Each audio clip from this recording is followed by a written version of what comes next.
Thank you, and good evening, everyone. Welcome to tonight's Land Use Review Commission meeting.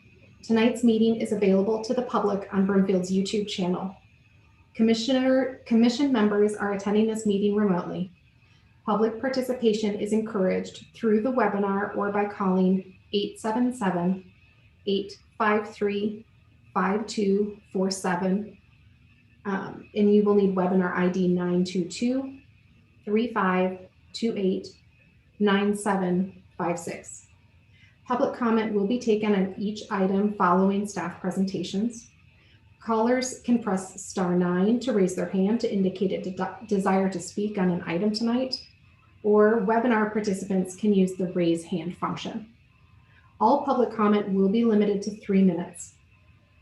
Pursuant to section 27030 Broomfield Municipal Code, no elected official or member of any city board, authority, or commission may appear before the Land Use Review Commission when it is conducting a quasi-judicial proceeding. The Land Use Review Commission meeting is called to order. Will the secretary please call the roll? Nicholson.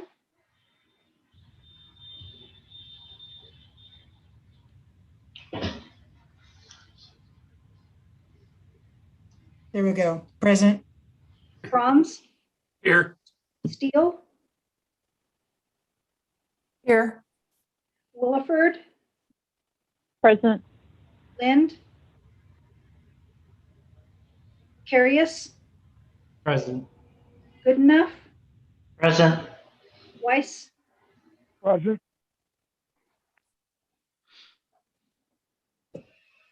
Thank you. A quorum is present. In an effort to keep order for tonight's meeting, we will call on each member of the commission for an opportunity to speak and ask questions at the conclusion of each staff presentation or the updates. If making a motion or a second, we ask commissioners to use the raise hand function. Commissioners are asked to mute their microphones when not speaking. We will begin by selecting a chair and vice chair for 2021. I will now open the floor for nominations for chair. Commissioner Franz. I nominate Fred Weiss.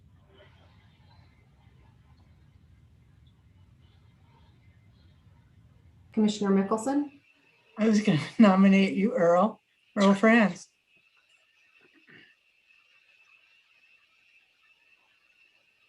Are there any other nominations? Commissioner Carias. Are those nominations accepted by the nominees? Yeah, it's a good point, Jake, because I would rather support Fred and be the co-chair if that's possible. And can an alternate be the chair?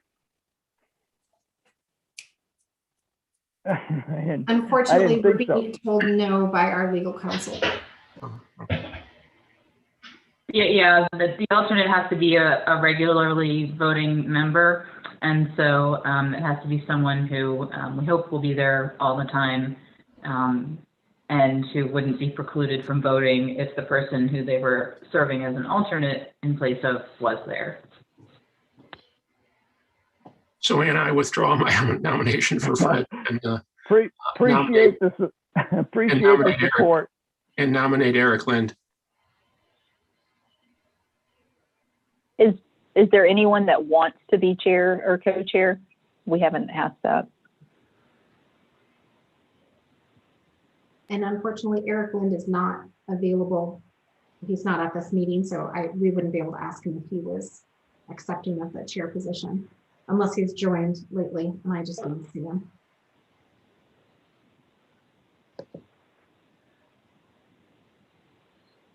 I would be open to being co-chair if there's someone that's been on the board longer that wants to be chair or vice chair, I guess.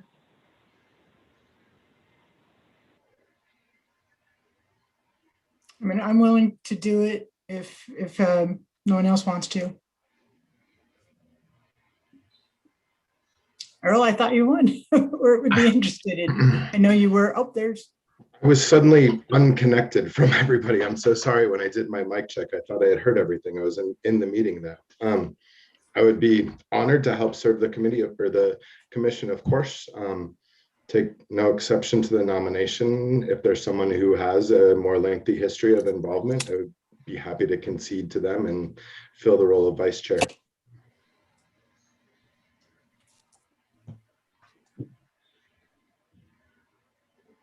Does someone need a second Eric's nomination?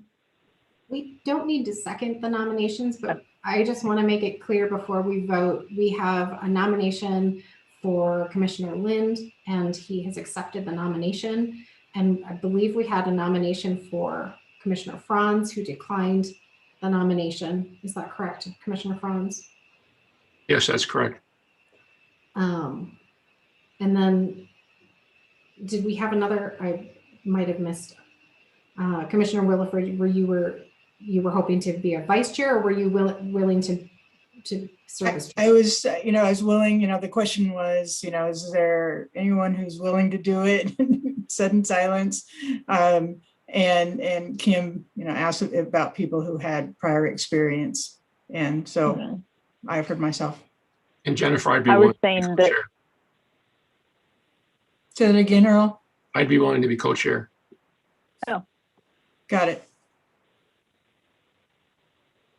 And Commissioner Williford, you were also interested in serving in some capacity if necessary.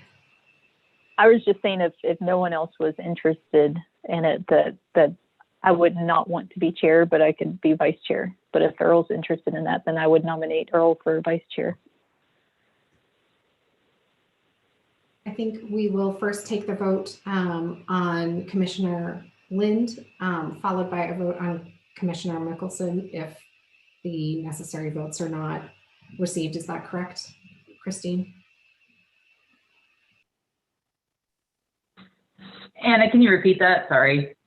Trying to go in order of the nominations. So first, take a vote on Commissioner Lind, and if nomination if an adequate number of votes are not received, then voting for Commissioner Mickelson. Is that the correct way? Yes, so it doesn't matter too much. The procedure's not really fully set out in the bylaws. So yeah, it's just as we are practical about it, we're okay. Okay.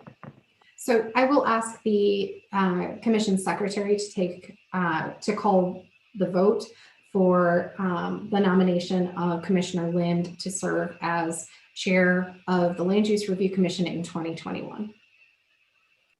Franz, Approve. Steele, Approve. Williford, Yes. Carius, Yes. Goodenough, Yes. Mickelson, Yes. Weiss,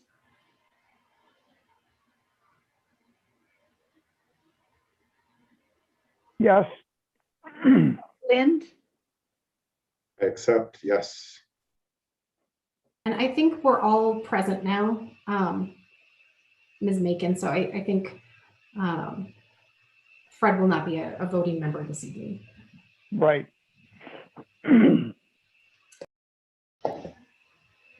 Thank you. Chairman, I will hand it off to you if you are ready with your script. I have the agenda ahead of me here. And it looks like we were supposed to move on to voting for the bylaws at this moment. I thank everybody for your support. Look forward to working with you. And very first time we talked about something, we did it all together. So that's great. Anna, do we need to vote for the vice chair? Vice chair. Thank you, Commissioner Mickelson. Yes, that will be our next action, is taking nominations for the vice chair formally.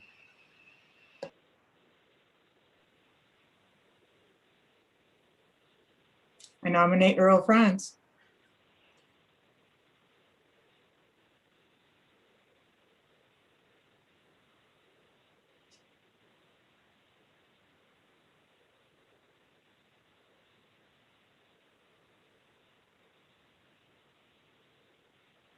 I don't believe there's any other nominations.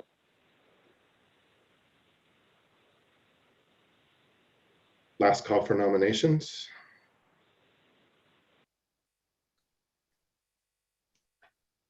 can we proceed with the vote?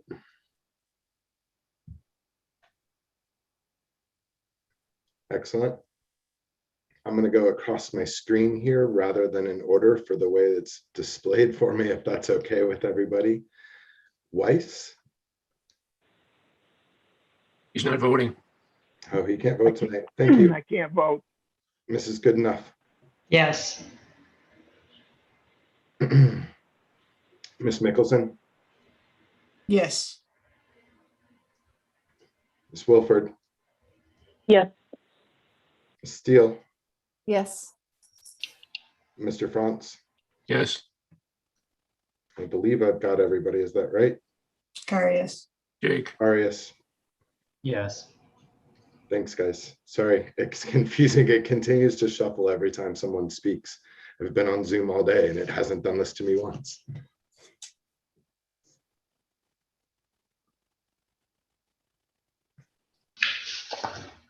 Votes are in approval of Mr. Franz as the vice chair.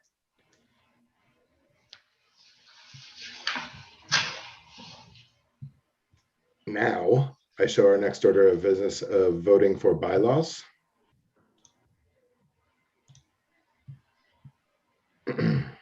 Has everybody had the chance to review the documents that were shared?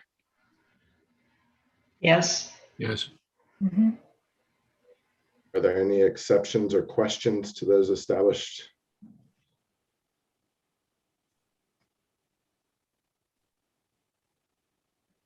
No. If there's no further discussion, I would move that we vote to approve. Actually, hold on a second, Eric. Yes, please. Jake and I both have our hands raised for having Mm. comments on the bylaws. Please, go ahead, Ms. Mickelson. Yes, I just wanted to ask if section 4 for secretary, it says the secretary shall keep the minutes of the commission, shall send out the mail notice of regular meetings of the commission, and shall give 2 days notice of all meetings. Can we make that a minimum of 2 days? So that when she has the opportunity to send it out more than 2 days, she's not hamstrung to 2 days? Because I would love to have 3, maybe 4, if the opportunity arose. So that is, just legally speaking, that's definitely something we can do. The way that I would interpret it is that it means at least 2 days, but if you all want to make it abundantly clear, we can have a vote on an amendment. I'm in understanding that it is a minimum of 2 days as written. Does anyone else have a take on that? Anybody else?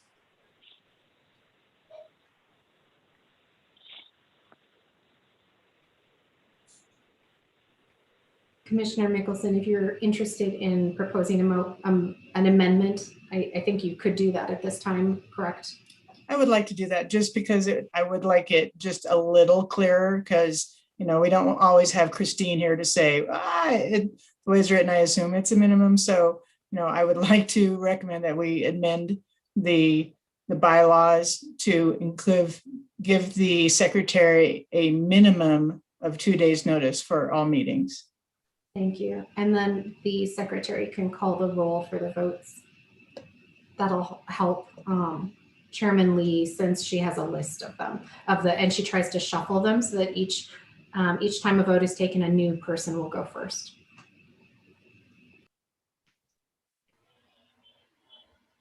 Williford, Yes. Steele, Yes. Carius, Yes. Mickelson, Yes. Franz, Yes. Goodenough, Yes. Lynn, Yes.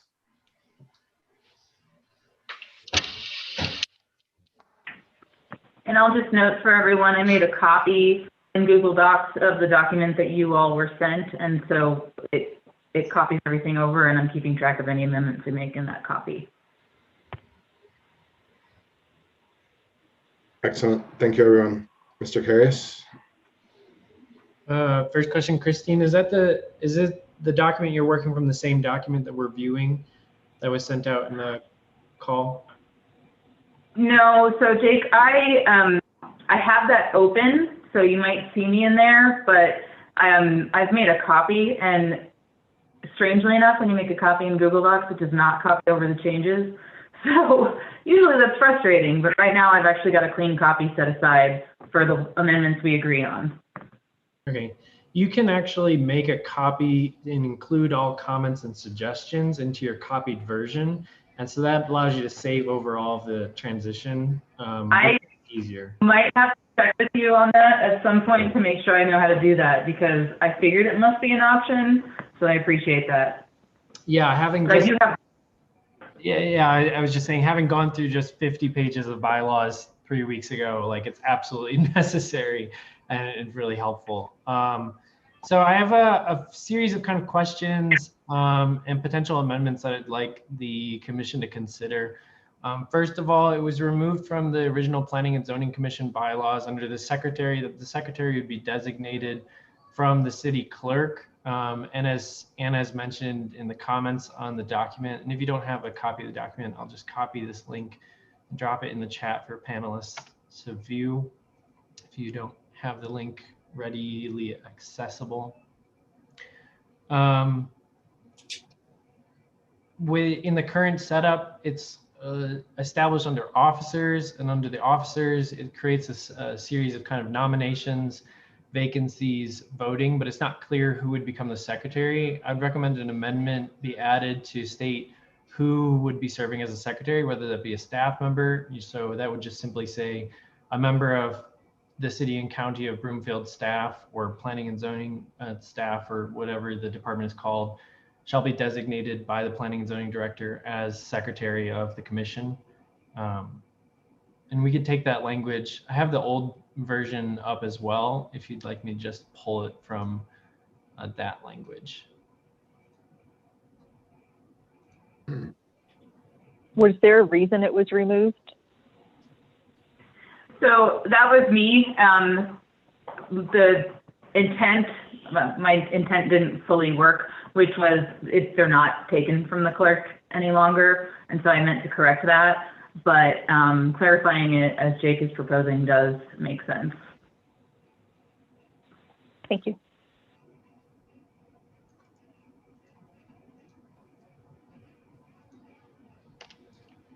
As an order of procedure here, can we clarify each topic and proposed amendment requires an individual vote rather than continuing the conversation, correct? No, I'll make a series of discussions and proposed amendments, and then we can move to bundle the series of amendments, approving the bundle of amendments. And then with the approved bundle of amendments, we can approve them in 2 votes instead of doing 1 vote for every single amendment proposed. Just seeing as the number of recommendations I'm placing, it wouldn't make sense, I think, to vote on every single line item. It would delay the meeting quite significantly. Okay, in the name of efficiency. So I've added that language to the secretary position. One thing that I'll note, and I was confused, Christine, maybe if you had a comment on it, I noticed that the titles of individual sections were ending with a period, even though they weren't complete sentences. You know, I recommend changing those to a colon instead, with the space afterwards, just for clarification that it's a title that leads into and is continued to be explained by the following line. Those are just kind of small grammatical changes, but I made it throughout the document as well, just to note for everybody who's looking at it.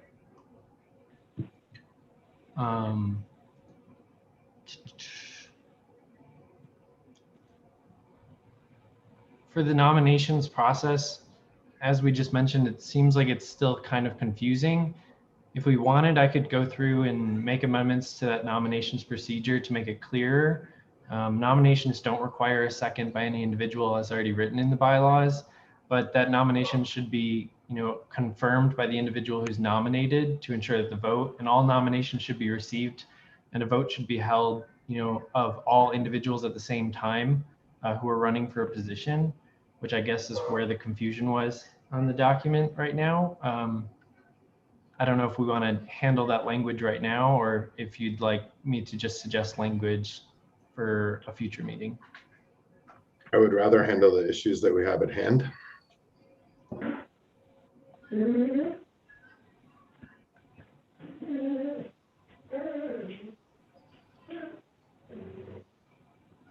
I just want to make sure I'm keeping track of all of this. So what I've taken the proposed amendment for the secretary language to be is the secretary of the commission shall be a staff member designated by the director of planning. And that's just adding that to the very beginning of number 4 in Article 1.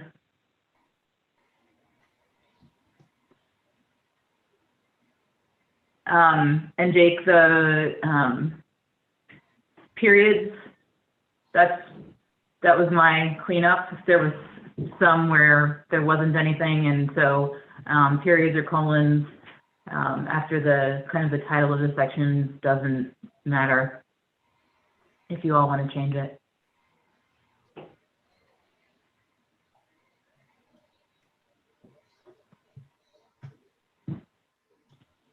I'm in support of that. Does anybody take exception? Sorry, I had noises issues, had to stop speaking. I also changed, and this is why I think it might be easier if you just use the copied version from over with the suggested amendments.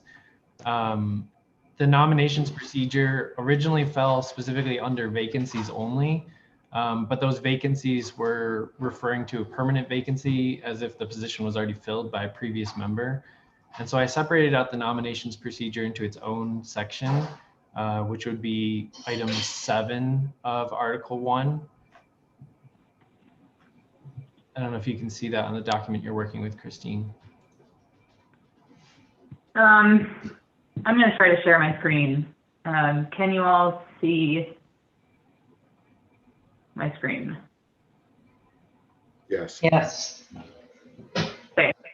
So this is the copy I made, and Jake, I am going to go ahead and go into the other one. But I want to make sure I account for what we've already done. So secretary, and one thing, unless you can tell me I'm wrong, Jake, is unlike Word, you cannot hide the suggestions. Is that correct? Yeah, so you can't hide suggestions. They can only be approved or disapproved. So that's why I was just changing this language to match what you had stated. Shall be a staff member designated. Yeah, there it is. Yeah, that's right. Crazy. Okay, so can someone remind me of the First Amendment that we made? I believe Jake has the language. A minimum of 2. That's what it was. Yes. Sorry. Yep. Thank you. Okay. And that is right here, so we're good. Okay, and Jake, your number 2 in Article 1 that I'm highlighting right here is that was the next item you were addressing? So I prefer to have the language split out into individual lines just to make it clear. When you have those broad, big paragraphs of text, it can make it more confusing to actually find the specific items or lines that are referring to. So that amendment is simply just adding a paragraph and separating that line out from the first line. And that's totally fine. So essentially, when you all vote, you'll also, if you agree with the amendment, you'll also be voting to approve the changes to the format.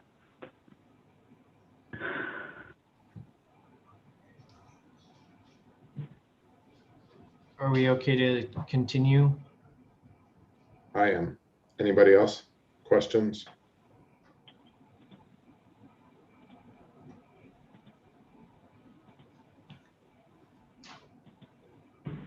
Okay, please go ahead, Jake.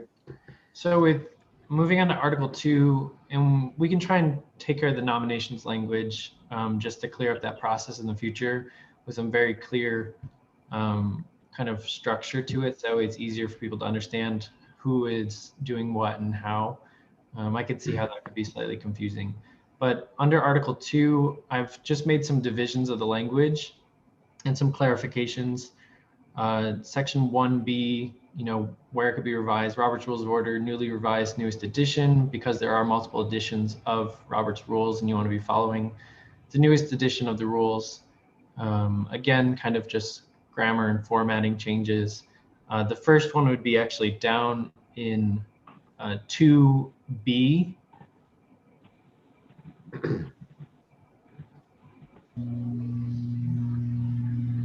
Where it says that regular meetings shall adjourn on or before 10 p.m. or otherwise as determined by the commission. That's been separated out of the previous to be, marked into the general meeting provisions and organized.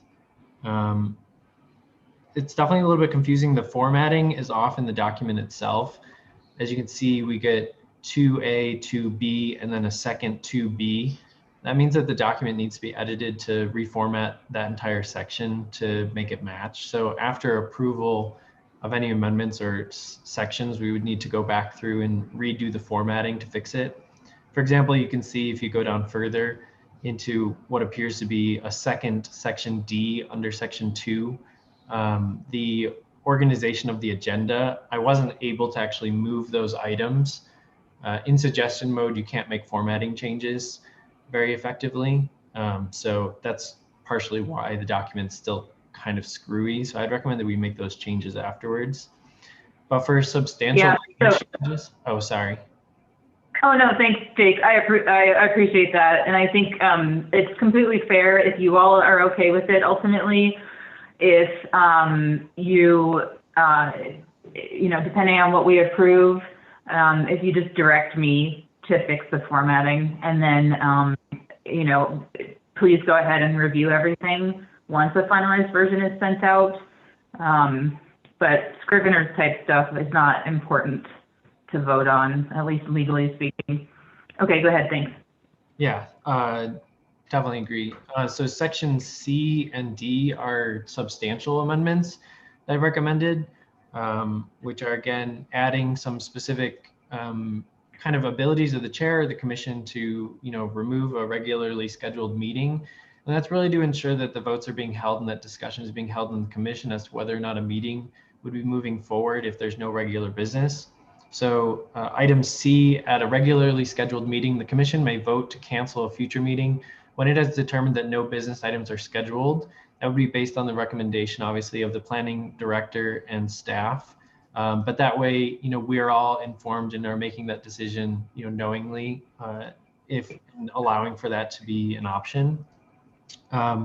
Section D additionally kind of adds in the ability to cancel regular meetings for cause by the chair, including, by way of example and not limitation, the expected absence of a quorum. So like if we're expecting that essentially not enough people will be able to attend the meeting in the first place, and therefore we wouldn't be able to hold a vote or do anything, the meeting should be canceled. Or if the meeting falls on a holiday, for example, in the past, we've not met on specific weeks or times when there are holidays occurring, but there's no specific rule allowing us to do so. I think it would be beneficial to have, at least the chair be given the power to establish these cancellations. So that way we're not trying to meet on the 4th of July or something on accident. I agree. So I do think that, Go ahead. okay, sorry. Go ahead. Oh, thank you. I was just going to say, I do think that these amendments make sense, and I just want to confirm with Anna that that is her view as well, in particular with the one that right now is B, in the event of a determination by the planning director. And I think it's actually listed as director of planning elsewhere. If that is the practical way of handling a cancellation, basically Anna, you communicating with the chair, and then the secretary notifying everyone. Thank you. I do not have any concern with this. It doesn't change the fact that we will have meetings where there is nothing on the agenda, and we can certainly go through the chair in order to have that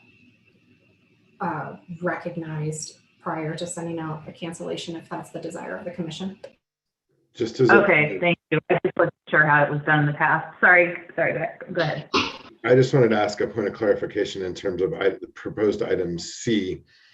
In your experience, is there typically a 2-week window that we know that there will be nothing in the queue for an upcoming meeting? It is common because of public notice requirements that require a 10-day notice. It is conceivable that we could have items pull off of an agenda within that 2-week time period, in which case we would revert back to B, I guess, which is.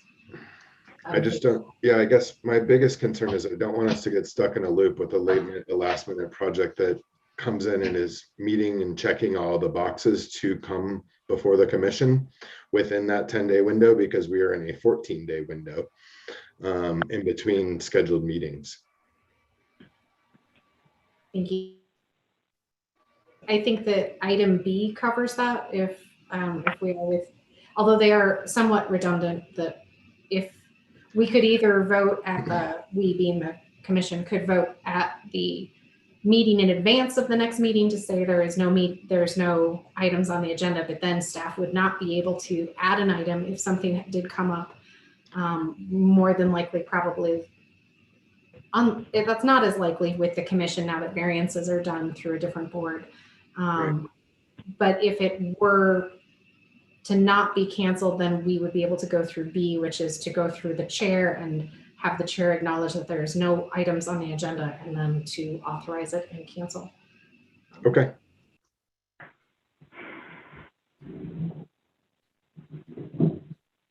Anybody else have any questions on that item before we proceed? I'm completely comfortable with the language in D as well. Although Yeah, I I think was just going to add. we should feel compelled to attend. Obviously, that's part of our voluntary service here as part of this. And providing as much advance notice as possible so that we can avoid a situation where we are unable to achieve quorum.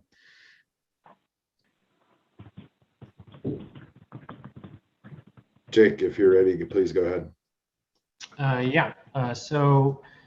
Yeah, and I just want to add, I mostly added those mostly as redundancy. So like as Christine and Anna have pointed out, they are intended to be redundant and give you multiple opportunities to engage in that discussion if necessary. Moving on, kind of the next major suggestion is the one at 10 p.m. If the regular meeting of the commission has not adjourned, the previous language stated that all items shall be opened and continued to another date, but then the bylaw directly after that stated that the proceedings could continue an extra 30 minutes. So essentially they're contradictory bylaws. So instead I changed this to not previously considered may be opened and continued to another date. And that would allow us to enact F, which is that further proceedings can extend 30 minutes after 10 p.m., but shall be limited to the business item under consideration and no others. All other remaining items on the agenda shall be continued to another date. So that it changes the hard end time, which I don't know how much people care about. I don't think we ended that often that late last year, but that would mean the hard end time is 10:30 for the meetings. And so I don't know if people wanted to change that or do something different. I have a question. The differentiator between regular meeting and further proceedings. I guess the way I read this was regular meeting would be our business and further proceedings would be other things that are on the agenda. So it kind of read that if we're taking too long getting through our business, that we have to move on at 10 p.m. and then it gives 30 minutes for other items. Is that not what it's saying? That's not how that I would interpret it, but I am rather poor at legalese, so I would look to somebody else with more experience to guide us on that. My take would be that if there's an issue that was open and in the midst of discussion, that we would approve a 30-minute extension to said meeting that was ongoing in order to close out the open item. However, we would not allow for any additional items to come to the table. That makes sense. Is that your understanding as well, Jake? That was my interpretation as well. And that's mine as well. I do have a question about this provision, again, for Anna, if that is all right. I just want to make sure, and it's very rough personally for me to stay up that late. However, this is our business and my job. I want to make sure that I understand whether council has an expectation that we will, like they might, extend meetings in order to finish something, or if you think that they would. I mean, this is a decision that obviously is this commission's. If we have a hard stop, council sort of does and sort of doesn't, and if they have a different expectation as far as the business carried out by the people they appointed, I just want to make sure I know so that we can talk about it. It's a sticking point for certain. However, we should have time tied to agenda items. We should have insight going into a meeting as to those who have signed up to speak or those who have provided online comments that we are to address. Allowing us to have a hard stop at 10:30 with a projected stop at 10. That responsibility falls on myself to keep the meeting in order and for us moving in a timely manner. I agree that 10:30 becomes difficult, and it would certainly be a challenge to stay focused in that way, but. Yeah, I appreciate that. And we have added some to the procedures, like limiting public comment in specific ways to make sure that we still hear it, but that it is limited, and that is following what council is doing, and that will help us have a better idea of what sort of timing to expect with the meeting. I mean, I know there's been several recent council meetings that have gone well into the night, but it was more internal conversation is my understanding, but I didn't follow it late into the evening, so I can't say exactly what the procedures were.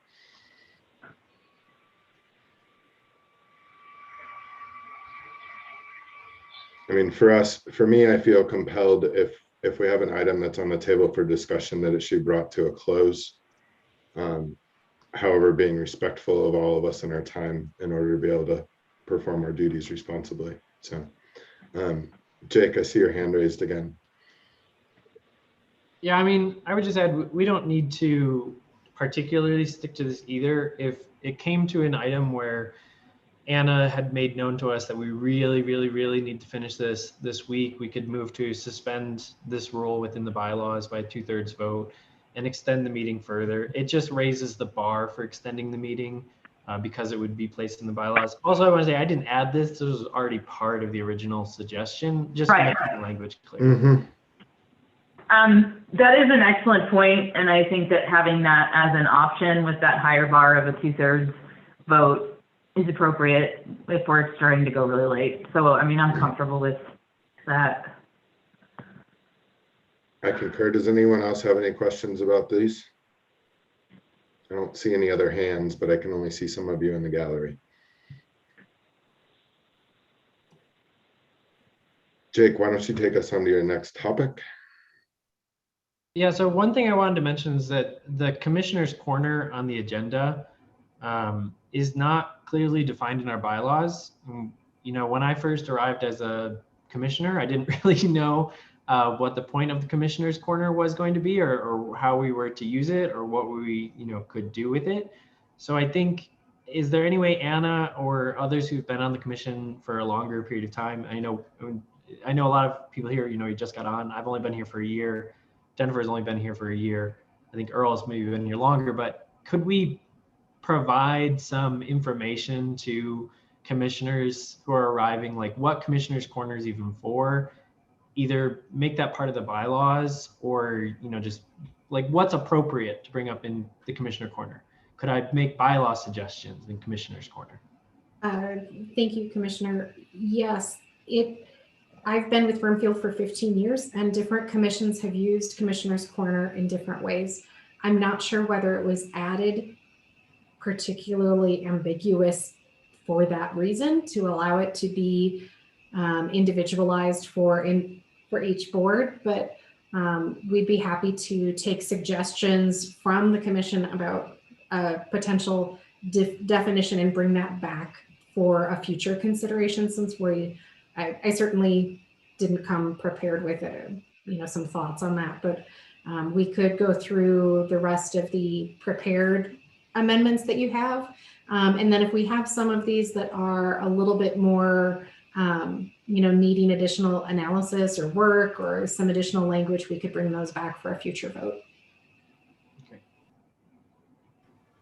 Yeah, I think that would be really great, just to clarify and allow people to really benefit from what the purpose of Commissioner's Corner is, because I think I didn't really know what the purpose of it was. I think that makes it really hard to know what to even do with Commissioner's Corner. It's just kind of announced at the end of each meeting, oh, it's Commissioner's Corner. What is that? What do we do with it? So I think that would be great if we got some clarifying language in there on that. But then we can move down to more substantial fixes. Public hearings, the process, I kind of tried to organize it. Again, the formatting needs to be reorganized. The formatting is a little screwy. But we usually have a presentation by staff prior to the presentation of the applicant's case. I thought that should be included. I don't know if you wanted to go in further detail or if you just wanted a line there for it.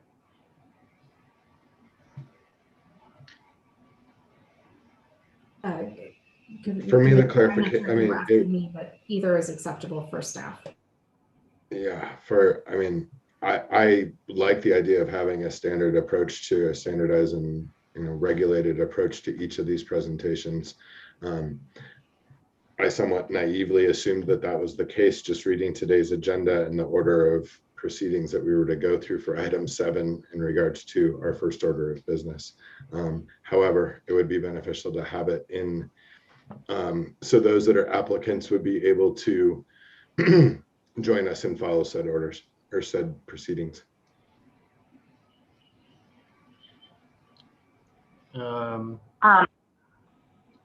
Sorry.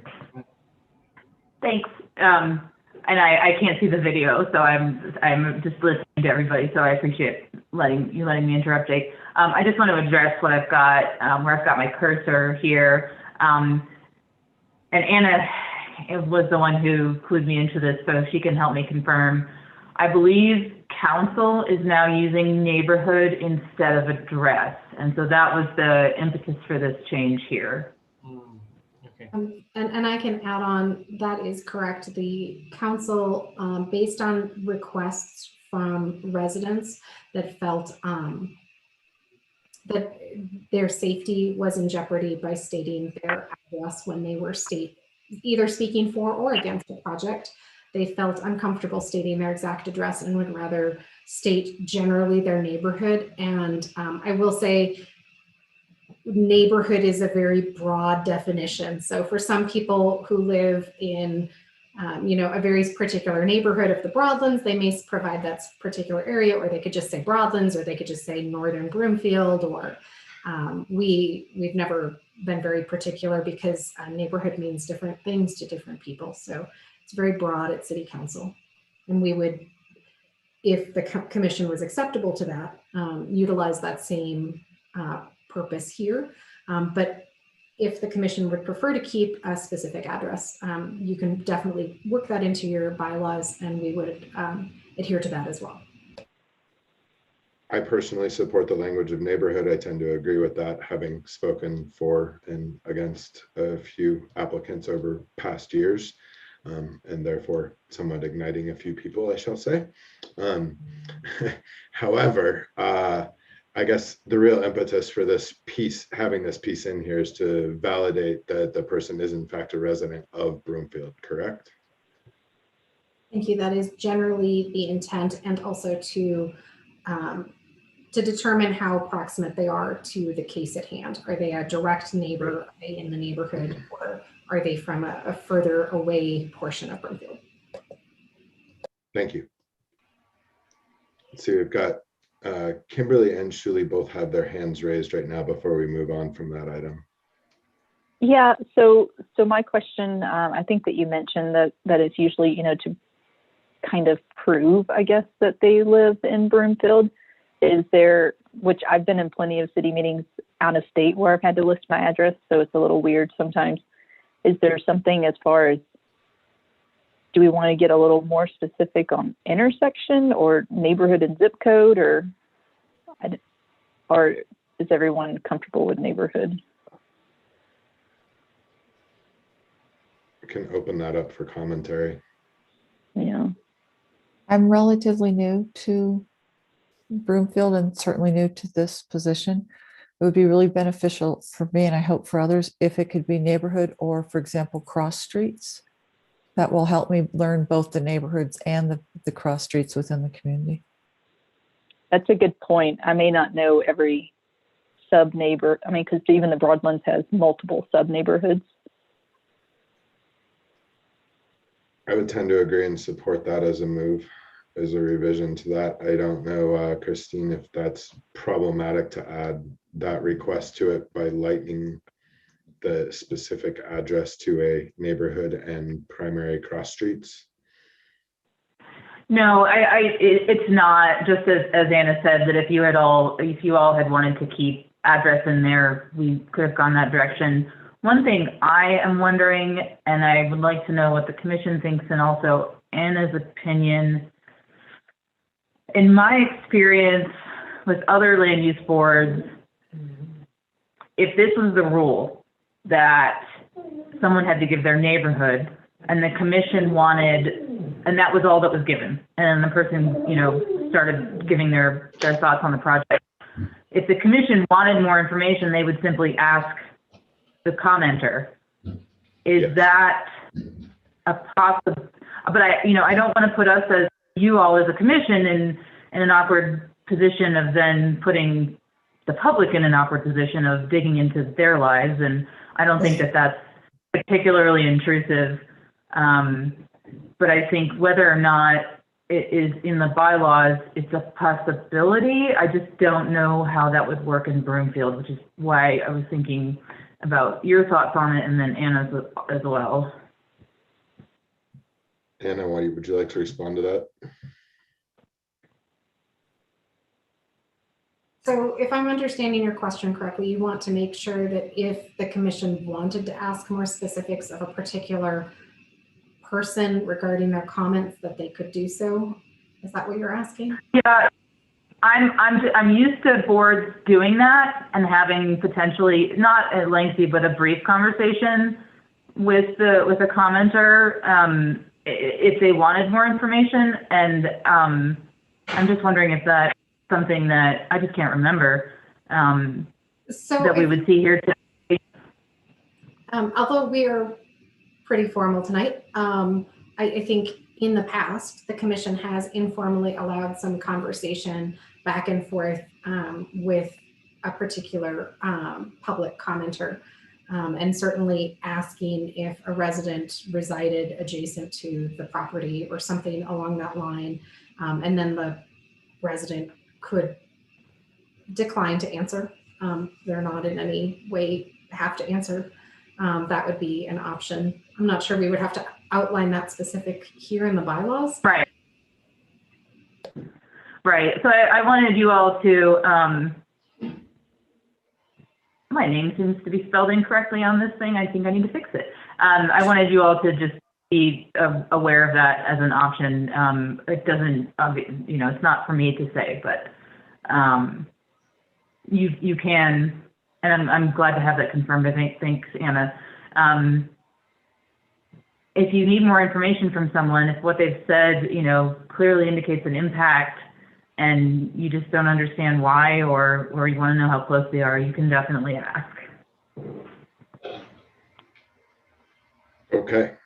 Thanks for the clarification, everybody. Let's see. We still have a question that Jake has to come back around to, and then Kimberly has raised her hand again. So I adjusted the language to match the conversation by the commission. Now says, shall state their name, neighborhood, and primary cross streets before presenting or making a statement. And so hopefully that language matches the kind of feelings of the commission. One thing I did want to say is that the neighborhood issue is one I think council may struggle with, as kind of mentioned in some of our discussion, particularly being a sociologist of neighborhoods. It's impossible. And in attending neighborhood meetings across the city of Denver for a year and a half, neighborhoods within neighborhoods would yell at me when I didn't acknowledge their neighborhood or didn't know that their neighborhood existed because it wasn't considered a neighborhood by the city of Denver. So there are significant, it's called the modifiable aerial unit problem, where there's no specific designation of neighborhoods within kind of the city zones. So I don't mind. I think it would be interesting. I also don't really care where the people live. I think if people are showing up to our meetings to comment, I care more about the comments that are coming in, even if they're slightly from Westminster or slightly from Boulder County. We have regional effects on the decisions we make. So I think taking comments from people who live just across the border still matters to me in many ways. Thank you. Kimberly? My only comment was going to be instead of and, we could give an option. We could say address, neighborhood, address or neighborhood and primary cross streets, because some people may not. But even the address, I think cross streets would help me more than the address would anyway. So I'm good with this. Sorry. I was actually in favor of an and or.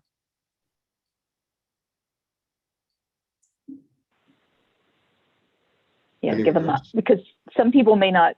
Is everyone technically in a And neighborhood? or primary questions. Yeah. I mean, the purpose of this statement is to identify the individual who's speaking stake in giving comment. I think that the language here is sufficiently robust enough and as well as vague enough for them to define their presence for us. If you take exception to that, please raise your hand or speak up.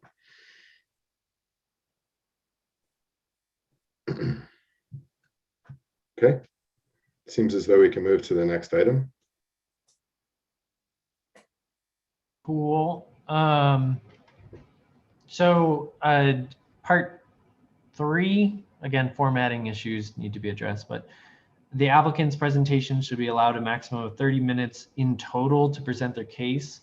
What's not clear in this section is whether or not that includes questions, because we mark up a section later that's vaguely worded commission consideration, which I tried to relabel as questions, and discussion. But many times when we're doing these presentations, we usually take a break to ask questions of the presenter at the same time. Do we want these 30 minutes to include a round of questions from commissioners, or do we want to save our questions until after the presentation by staff, after the presentation by the applicant, after the public comment, and save questions for the end of the entire public hearing? I think it's a good point of clarification personally. However, in 20 years of being in the business, I don't think I've ever spoken for more than 30 continuous minutes without being interrupted with question. So yes, it's a point of clarification, but is it a necessary thing for us to include? Anybody comments, thoughts? Sorry, you'll have to excuse, I have dogs running up and down the hallway behind me. So if it makes a lot of noise, I'm No problem. in advance. I will suggest, as we're coming on an hour into this, that perhaps as we begin to wrap up this section, that we could take a quick biological break as well. I will say in the past, the commission has done a presentation by staff, a presentation from the applicant, the comments from the public, and then a response from the applicant. And after all of that, there would be the questions. I think we included in total because sometimes the applicant has a team that is handing off from one expert to another. And we wanted to make sure it was very clear that in total, that team is given a maximum of 30 minutes. And for the commission's benefit, we do not ever advise applicants to do a 30-minute presentation. We really say between 5 and 10 minutes is kind of that sweet spot for what we find in terms of just, getting the information in front of you. You already have our staff memorandum, the plans all in advance. So 5 to 10 minutes is what we advise. There are some instances where projects will do a total 30-minute presentation. And that's that. So a question, I guess, to everyone to respond to here is, are we better served saying a maximum of 30 uninterrupted minutes? Which means that no comment, no question during the midst of their presentation. I guess, Jake, we may be straying from your initial intention here as well, Jake. Yeah, I mean, to me, it is partially, you're still there. Like, we want to be giving the space to the presenter without interrupting and bringing, you know, our own opinions and ideas into the presentation. We should be hearing the facts and the evidence as representatives of the community, letting the individuals speak. Then once they're done presenting, if there's still time, we could create a section.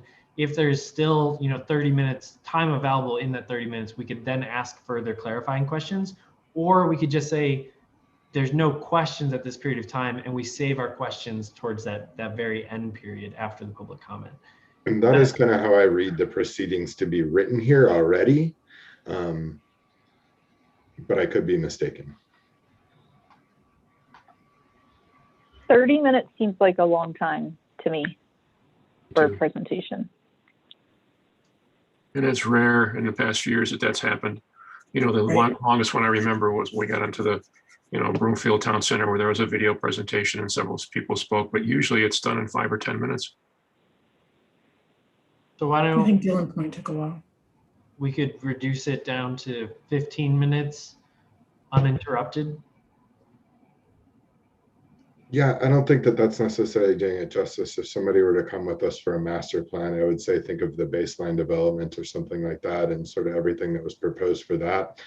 All just the number of different parties involved, I would really struggle to get their case presented within that 15 minutes. I'm comfortable with the 30-minute timeline. I think it's the associated language around it that the design and applicant team has a maximum of 30 minutes available to present their case to the commission. I support that.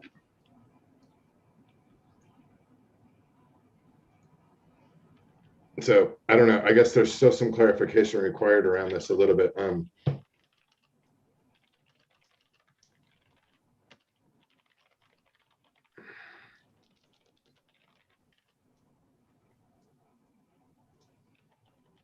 I guess something like that, yeah.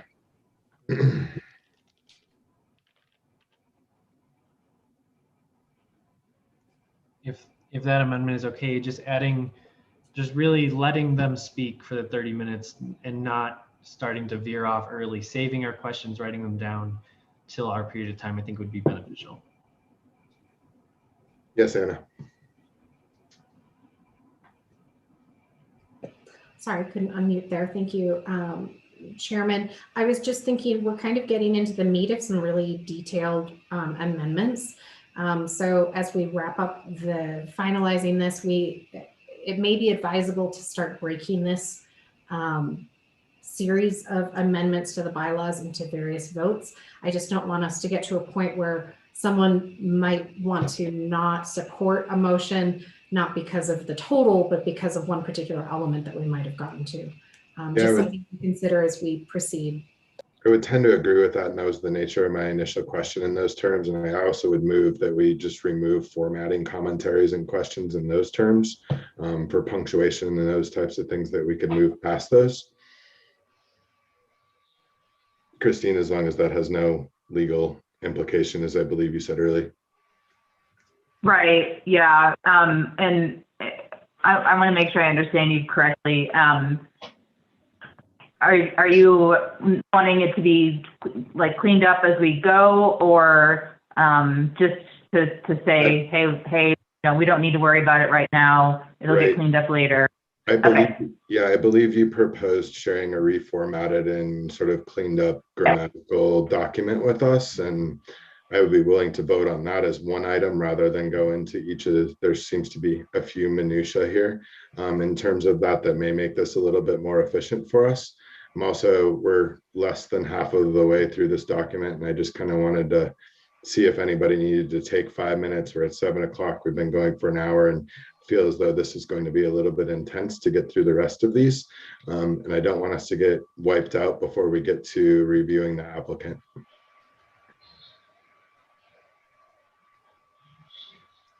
It doesn't seem anybody takes exception. So I would say we're at 7 o'clock right on the nose right now. Can we regather in no more than 10 minutes, 8 minutes preferred if everybody take a quick biological break?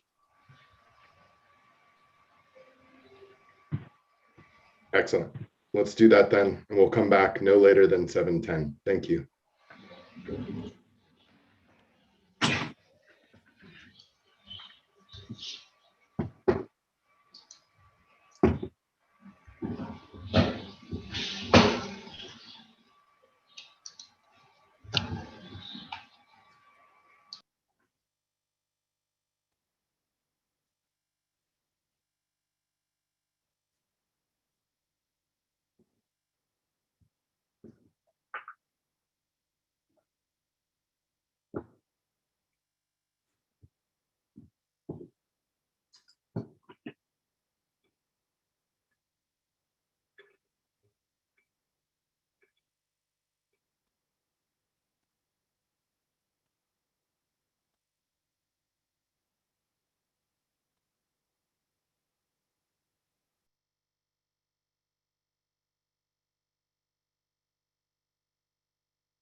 Thanks for the flexibility, everybody. I've been on a constant Zoom since 10 o'clock this morning.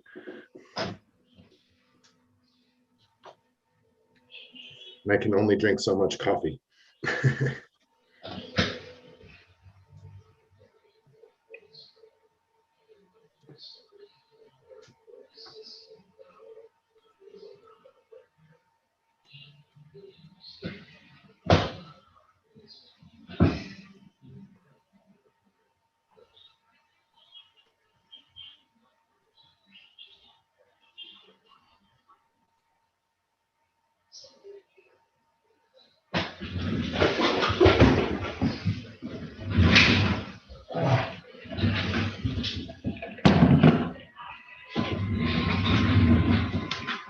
Didn't realize it was snowing out till I took a break. I'm looking out my window in my office, and yes. Certainly trying to get going. Looks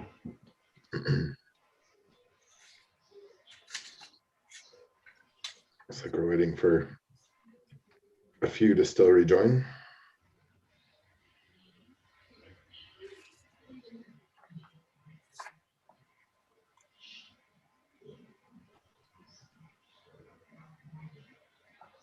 Jennifer. Christine, are you back with us? Yep, I'm here. Excellent. Would you mind resharing your document that you've been editing when you have a chance? Oh, yeah. Yeah. All Thank you. right, it should be coming up. There it is.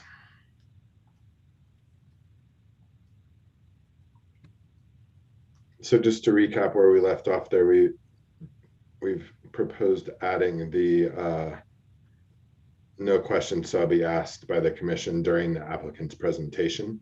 Have we closed discussion on this topic, or is there anybody else who would like further clarification or discussion before we move on? Yes, Jennifer, you're muted for us actually. I'd actually like to take advantage of Anna's recommendation that we kind of break these up. And if you look at, section 1, 2, 3, 4, or 5 and approach it in that fashion, we might be able to whip out the ones we've talked about so far so that we can address, each section as we go. Is that fair? Or is that a idea you guys support? No, I support that as a level of efficiency within the meeting, and that way we have more pointed conversation about the individual topics. Anyone else take exception to that? So as we move forward with the vote, we will approach it by major section, by each individual article and any amendments associated with individual articles. Okay. Jake, I'd like to give you the floor to continue onward with your commentary.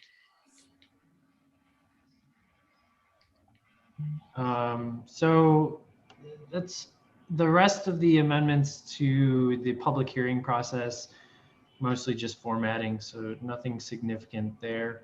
The commissioner consideration section, that one is still fairly vague. And so I asked to kind of relabel it as the questions period, because it would be still part of us gathering information from the public to inform our discussion and decision. And so I think that's what's intended by this section, but I was not sure as to what the commission consideration was to be written as. The kind of bylaws around it are unclear. So I framed it in the amendments here as commission consideration questions. And this would be the period of time where we could ask any questions of any of the people who presented evidence to make sure we have a full understanding of what's being presented to us. Then after all of the questions have been taken, we would move into the period of discussion and debate before we vote on the issue. And Chair, may I address that? Please. So that is, as as amended is the intent. That is the way that the city council has begun following a new procedure where it is only a questions period to, as Commissioner had mentioned, just gather additional information. And then the discussion would occur after the resolution has been, after the question has been asked, right? There is a resolution on the table and there is discussion on the motion at hand. But previous to that, it is questions and fact gathering. So I think this is, the changes as presented reflect the intent. Thank you. Anybody questions on that? Okay. And please do use the raise hand tool. I'm able to see those pretty easily now amongst the team if you do have something that you'd like to weigh in during the run of conversation.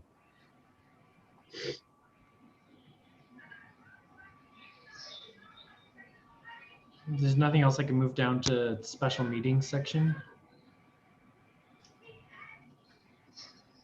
Please.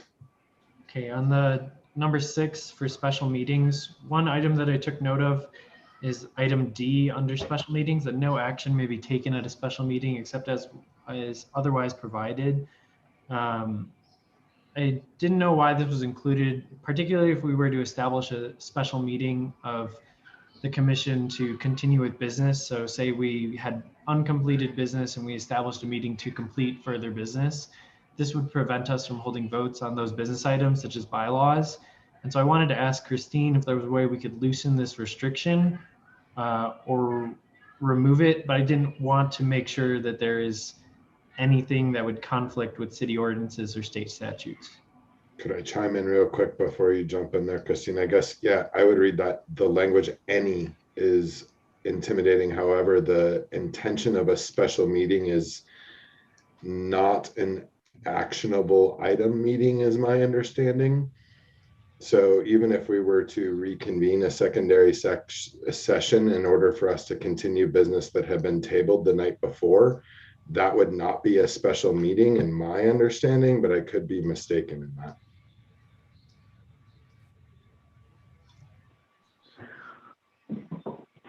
So one thing I want to check, and I'm gonna jump around, I apologize, is the general meeting provisions to make sure we're not potentially conflicting with that. Okay, so second and fourth Monday.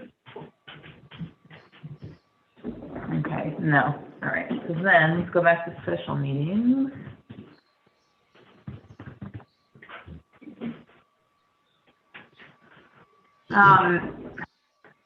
I don't know, sure, Jake, that's a good question, and I don't know of anything that would say that this language in D couldn't be more flexible, in particular, given the authority of a home rule city and county. But Anna, is there anything that you know of? I mean, I think that if we really need to call a special meeting, we can. I don't know of anything. I don't Okay. honestly know the last time we've called a special meeting of the commission. Right.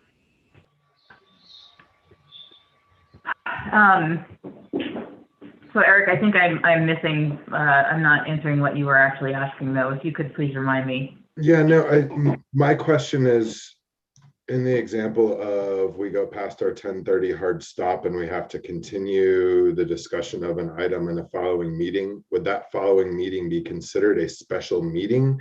If in fact it is just a continuation of business that was at hand? That's a very good question. I would say if we continue it to a second or fourth Monday, then that is just a continuance. But if we, say the applicant gives us an extraordinarily good reason why we should hold a special meeting just for a continuance of their case, and it's not on a second or fourth Monday, then that's a special meeting. Okay. Then I agree that the language should be, yeah. Okay. It's a very so as long as everybody agrees with my interpretation of it. that's the same understanding I have of special meetings, is that special meetings are any meetings that wouldn't occur on the second and fourth Mondays. And so the language I've added says no action may be taken at any special meeting except the business as established in the call for a special meeting or as is otherwise provided by the city ordinances. So if a special meeting was specifically established to hear a business item, we could then hear that business item at the special meeting outside of regular meeting times. I think that language is perfect, really. All right, got it. Without endorsement, does anybody have any questions on this topic before we move to the next one?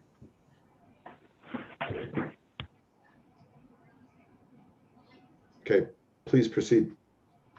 Okay. Trying to see if there's anything else substantial in this section.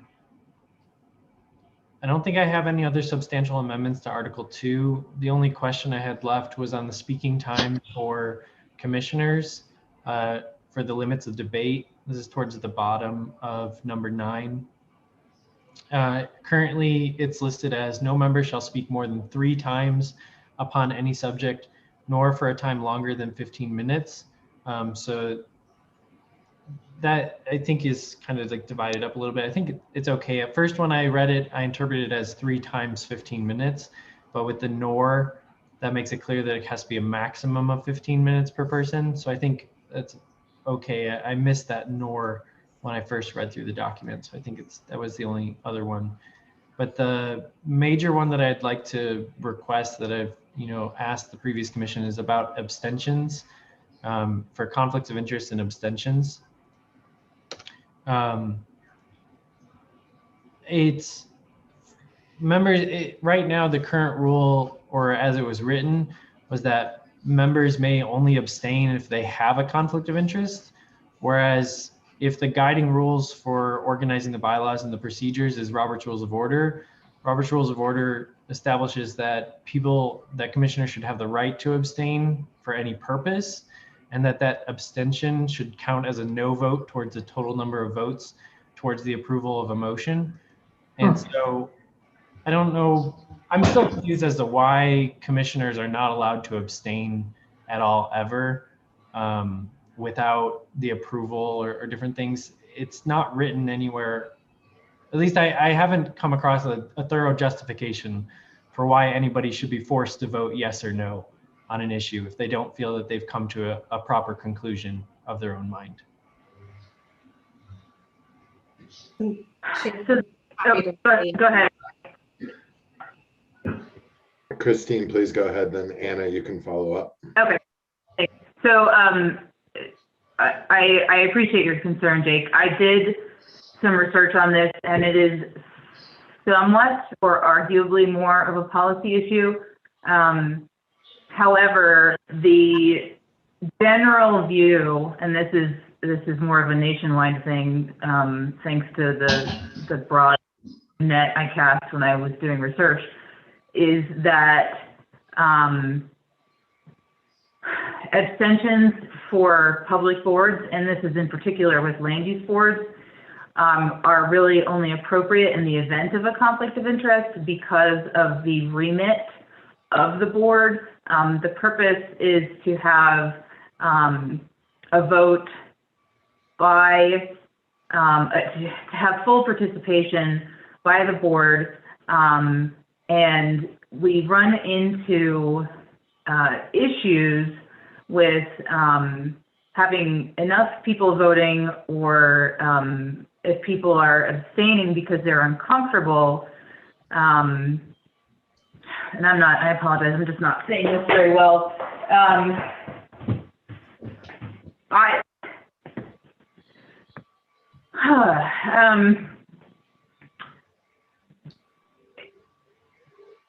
Typically, and in Broomfield as well, the duty of the land use board is to vote on every item unless there's a conflict of interest. And again, I've read a number of articles kind of trying to drive home that idea, and I'm maybe Anna can rescue my floundering here. I'm just not saying it well. I'm not sure if I'm going to help very much, but I will say this.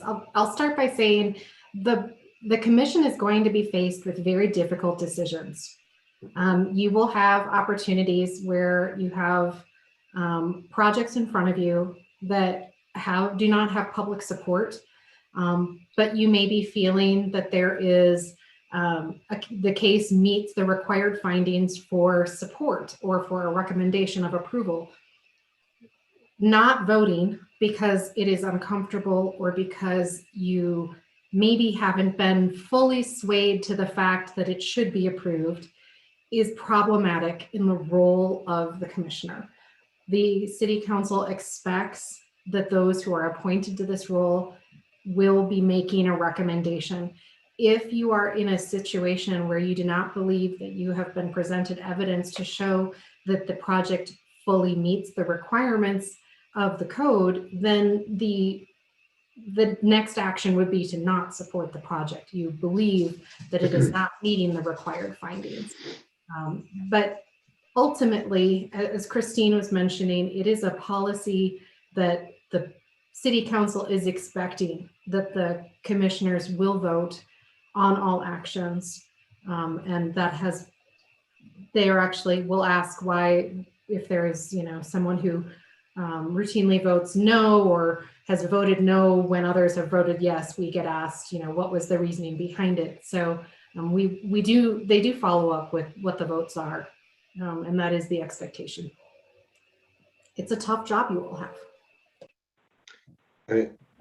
My take on it is, Jake, I am sensitive to sort of the ruling guidelines that we have in place here, but it certainly is the duty of all of us involved here to lend our opinion and guidance to council on every project, save if there is a personal investment or professional conflict of interest in those terms.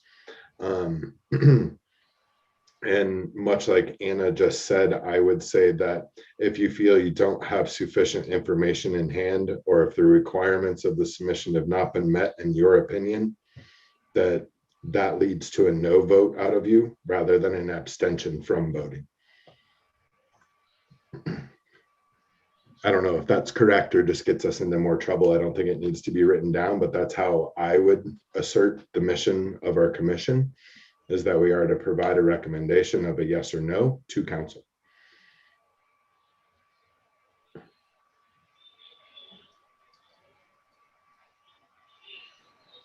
Yes, please go ahead, Camille.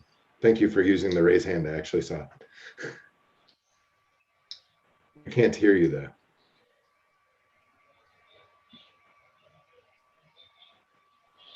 I had my phone and my computer muted.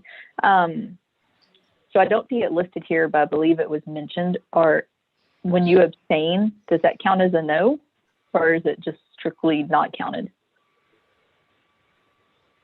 So with the amendment language I have suggested, the abstentions still count towards the total number of votes, which means that it would be still necessary to achieve the majority threshold with approval votes to meet it. An abstention essentially counts as a no if you vote in abstention. So someone might have a conflict of interest because they support it and they're attached to it in a positive way. So that would automatically make it a negative, though. So that seems contradictory. I tend to agree that an abstention should not count as a negative. I understand the goal of maintaining quorum in order to achieve a recommendation to council or denying the applicant. However, transitioning an abstention into a no vote seems to be a disservice. Yeah, I think it's a balance. I think for me, it's just about the total number of votes and maintaining the majority. If a person is abstaining, that shouldn't lower the threshold for what is an approved vote. If multiple people abstain, the threshold for the majority is decreased. And so I think maintaining the higher majority standard is beneficial in this case, but I understand the conflict between a member who's abstaining because of a conflict of interest and a member who's abstaining for alternative reasons. Yeah, I My argument would be that no member of the commission should abstain because of a personal interest, unless it is a professional or a direct financial conflict of interest. So I don't know. I would love to hear from some of the other commissioners on your take on that.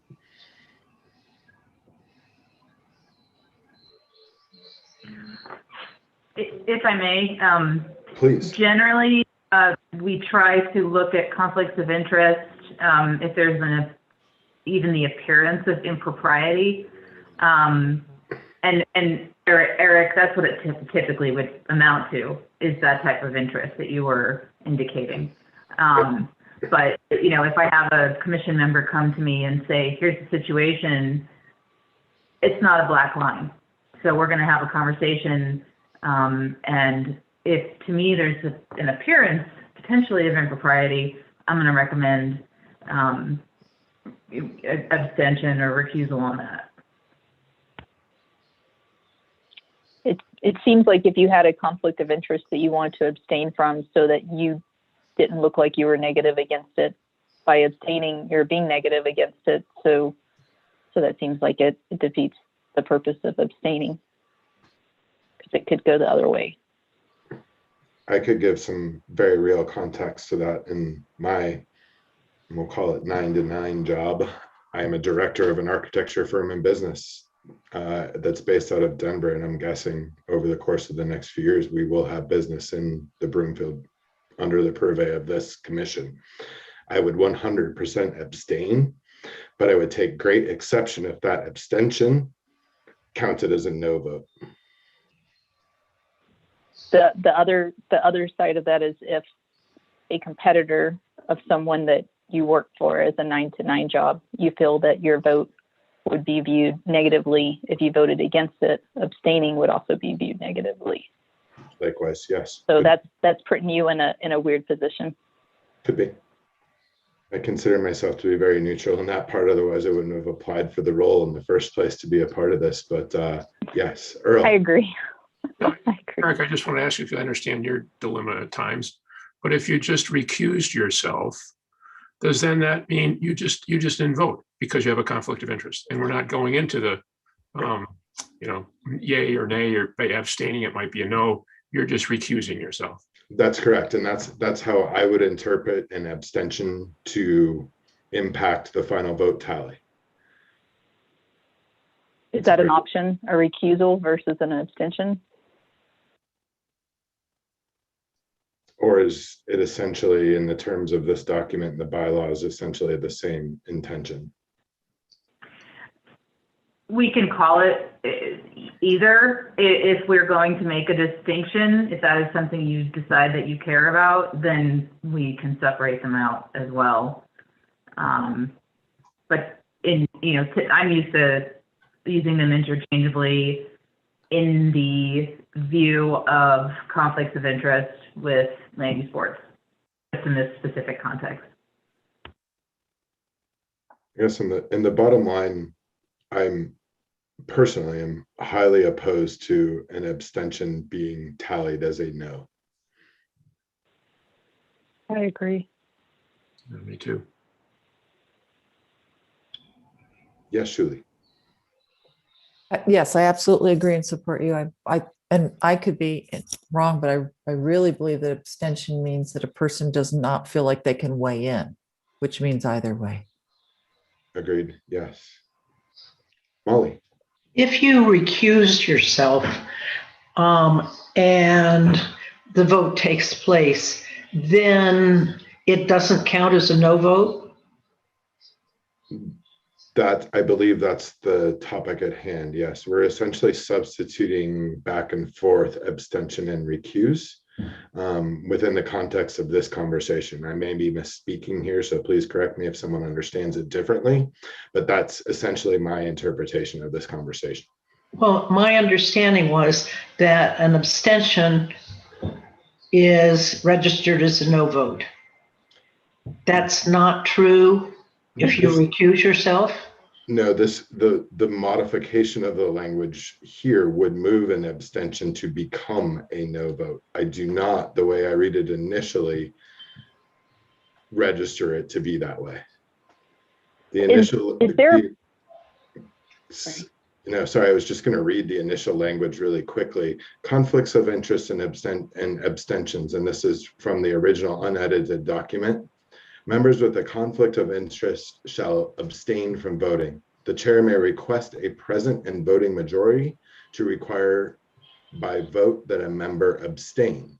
Therefore, if the commission essentially determines that there is a conflict of interest, we could ask a member of the commission to not participate in a vote.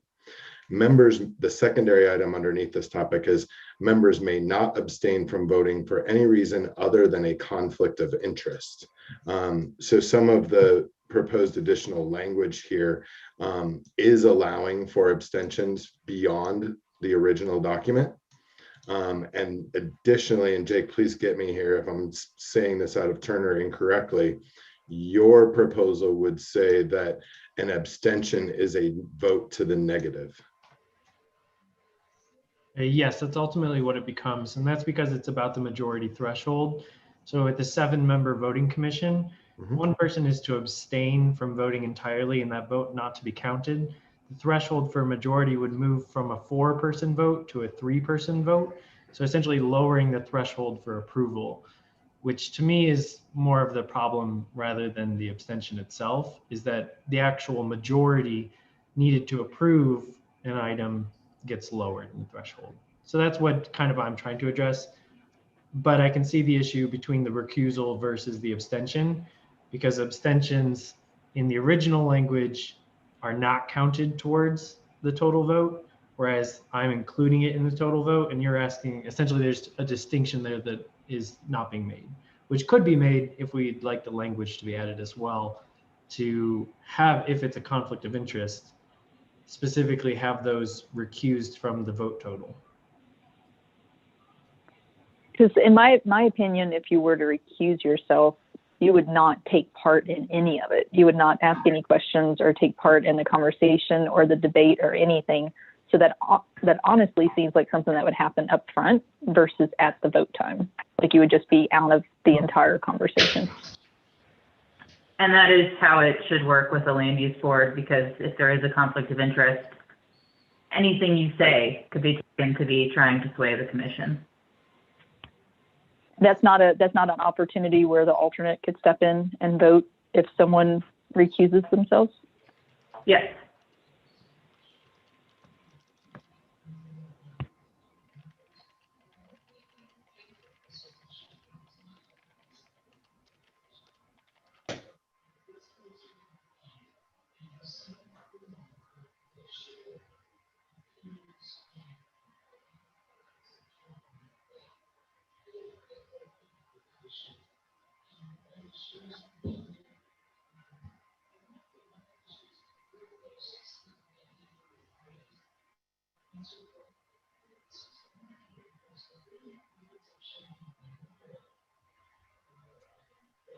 That maintains the numbers, because there's probably not going to be very many chances that there's going to be multiple people recusing themselves.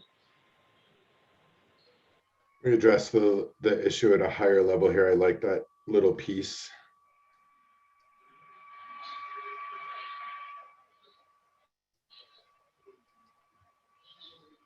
We have a question from Shuli here. I'll just read this out for all of us.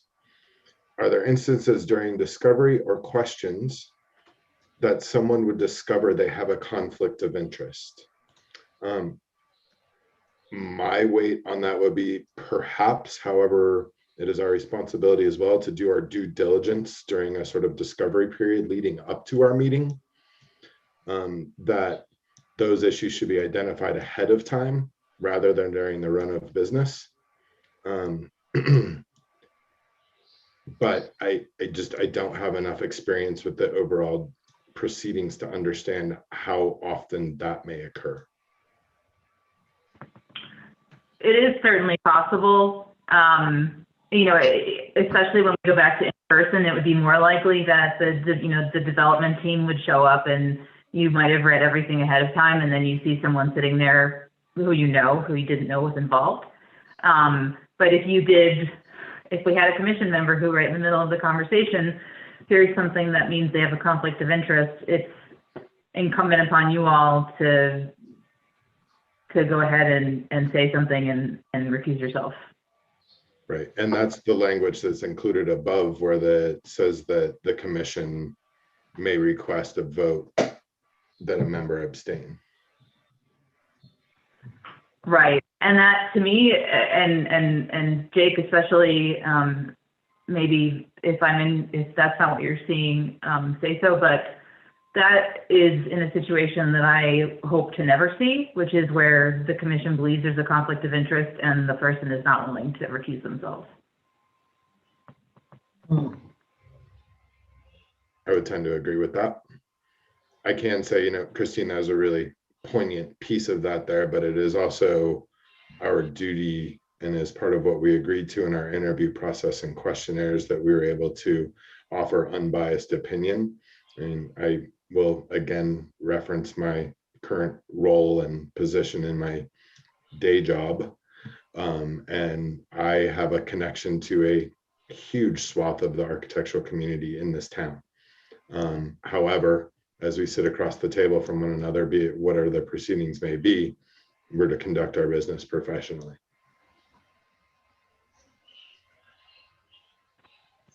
Yep. So where have we landed on all this? Jake, can you summarize for us a little bit as to what we've edited and changed? Yeah, so I could definitely simplify this further, but essentially a member with a conflict of interest should recuse themselves from the proceedings. And I definitely agree with Commissioner Steele's question. If you discover a conflict of interest during the proceedings, you should probably recuse yourself at that moment as well.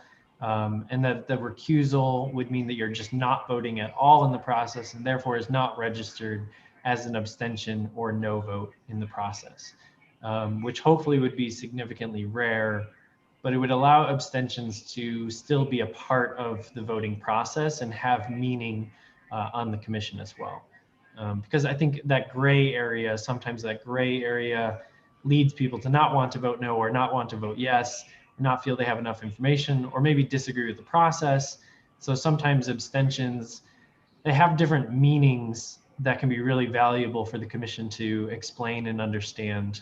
And that's where I think we're losing a lot of value by forcing people to vote one way or the other. So I think this is a good kind of middle ground. I could definitely clean it up better, but for now, this gets our point across. Okay. Do we have any additional questions or points of clarification on this? Great. Thanks, everybody. That was a good discussion. I would just make sure I understand the commission was okay with allowing abstentions for any reason desired by the commissioner who is abstaining. That was acceptable, because that language remains, but I hadn't heard a lot of support for that until this moment. So I just wanted to make sure we're all aware of what's included before a vote is taken. That's an excellent point. Thank you, Anna. I take exception to that language personally. I do feel that we have a civic duty to provide our vote and opinion based on evidence placed before us. Again, it seems as though we could have just a little bit more discussion about this. My personal take on this is exactly as stated, but everybody else, please do weigh in on that. I feel that we have a civic duty, and that's why we signed up to be here. Yeah, I agree. I mean, the title of it says conflicts of interest. I believe an abstention or recusing yourself is stating that there's a conflict of interest. So it's not for any reason. I don't know that you necessarily have to provide proof of what your conflict of interest is, just the fact that there is one. I agree with your take on it, Eric. That makes sense. Thank you. Anyone else? So I think after that conversation, we would actually maintain the original language that was part of the bylaws. Members may not abstain from voting for any reason other than a conflict of interest.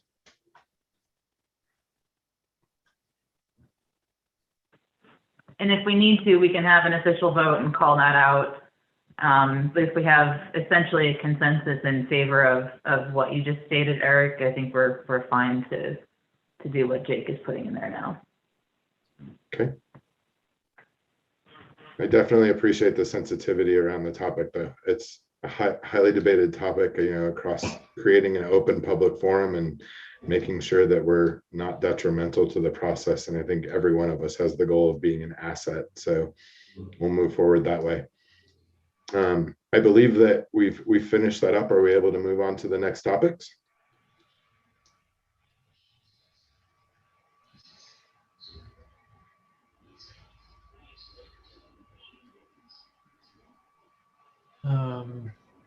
Yeah, I don't think there's any other major substantive amendments. They're mostly just formatting and stuff. So I don't have anything else. Okay. And I want to note for you all, you can probably see some of the changes on here. Well, they're showing up as changes. They're not necessarily changes to everything. So that's part of why what you're hearing from Jake is that there aren't amendments, because for some reason it looks like there are when there aren't. Like, for example, sorry, my mouse is weird. All of this was already in what you reviewed, even though it's for some reason showing up as having been track changes. So he's correct. I don't see anything else. Yeah, all of those are just formatting. Yes. So I'd like just a order of business question here for us. So we suggested moments ago that we vote by changes to Article 1, followed by a vote to changes to Article 2. And then do we need to supplement that to approve the formatting and grammatical corrections, or can we I don't think we need a formal vote for that, do we? Okay. No, you can basically just request that I do it. Yeah, please do that. That does, I would say that does open the opportunity for a final review of the document once it's received. Yep. Okay.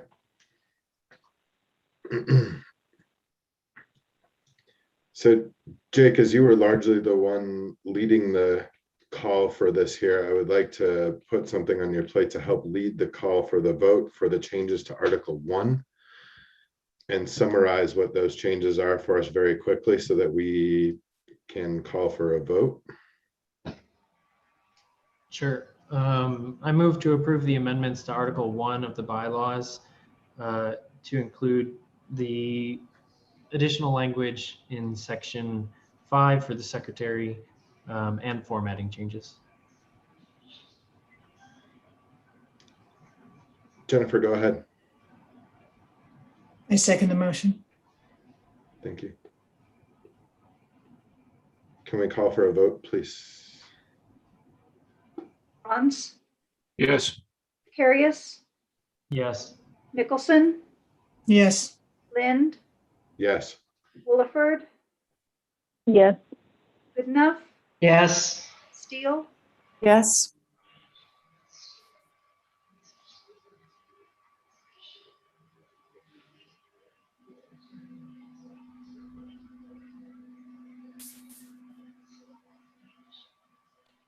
So we've approved that. Jake, I'd ask you to do the same for the revisions to proposed amendments to Article 2. I move to approve the amendments to Article 2, including language to allow us to schedule special meetings, to organize our schedule of regular meetings appropriately by the chair with the information by the planning and zoning director and staff, and including clarifications on the public hearings and presentations by applicants. I think that's a good summary of everything that's there, plus formatting and such. Jennifer? I second the motion. Yes. Earl? I was going to do the same thing. We've got it. Thanks. All right. May I call a vote, please? Steele, Yes. Williford, Yes. Goodenough, Yes. Carius, Yes. Lind, Yes. Franz, Yes. Nicholson, Yes, Thank you, everybody. I believe with those votes, we have agreed to amend our bylaws. We look forward to receiving the updated document ahead of the next time we gather, I would guess, if it's a feasible goal. We will work on that goal for you, Chairman. Excellent. A bit of guidance here in terms of review and approval of our agenda as our next order of business.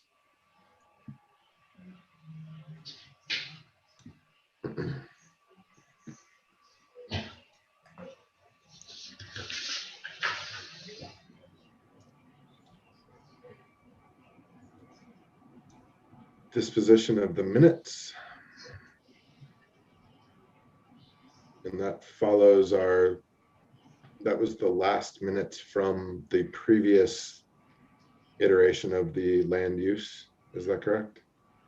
Yes, Jake, you had a question? No, I was just going to move to approve the agenda. I'm going to move to approve the Thank minutes. you. Do I have a second? Thank you, Earl.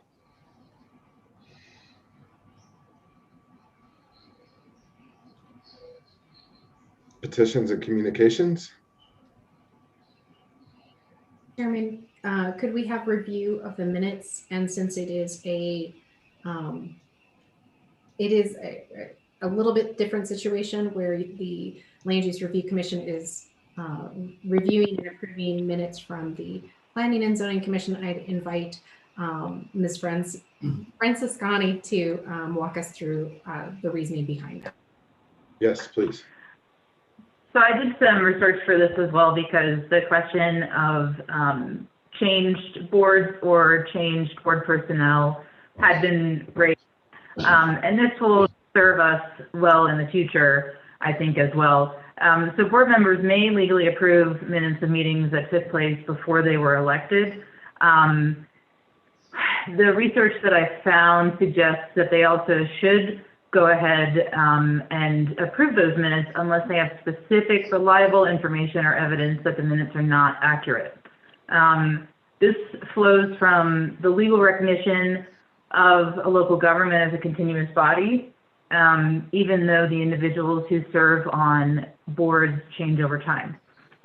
So approving the minutes is not an approval of what was done, but confirms that the minutes are an accurate record of what took place. So again, if you have any reason to believe the minutes are inaccurate, then that can be reflected in your vote. But if you have every understanding that they are correct, you are free, even as a brand new member who was not present during the previous action, to vote in favor of the minutes. Does any member of the Land Use Review Commission have corrections or additions to these minutes? Jake? I move to approve the minutes. Is there a second? Move to second. Thank you, Earl. Is there any discussion ongoing?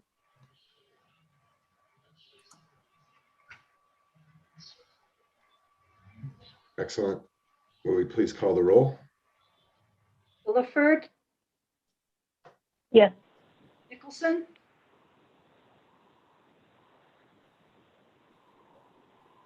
You may be muted. Nicholson, oh, no, sorry, I got distracted. Approved. Franz, Yes. good enough, Yes. Carius, Yes. Steele, Yes. Lind, Yes. The minutes are approved. Our next order of business is the review of Interpark Filing 1 Replot C, Lot 1, Block 1, PUD for the resolution for Land Use Review Commission 2021-1. The first item on the commission business is for Interpark Filing 1, Replot C, Lot 1, Block 1, Planned Unit Development Amendment. I'll declare the public hearing open. The commission has a copy of the addendum memorandum, which I'll ask our staff, Ms. Hammer, senior planner, to summarize, please. Okay, good evening, Commissioners. Judy Hammer, representing the Planning Division. This is a proposed text amendment to the Interpark Plan Unit Development Plan. Next slide, please.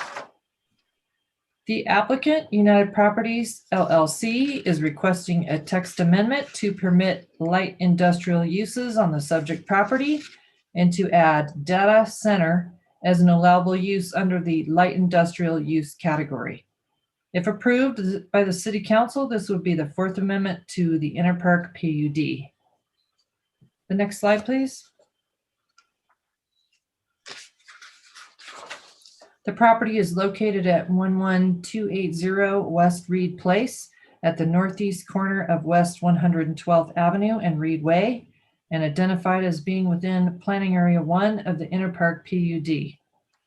The property is in the westernmost area of Interpark PUD, with the surrounding properties to the north and east being a part of and governed by that same PUD, Interpark.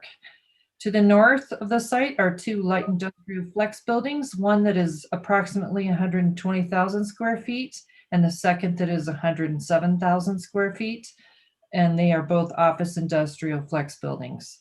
The lot immediately to the northeast is developed as a convenience store. It's a 7-Eleven. The site immediately to the southeast of the subject site is at the corner of 112th and Main Street and was recently approved for a car wash and is under construction. The City of Westminster is to the south of West 112th Avenue and West Main Street. Next slide, please.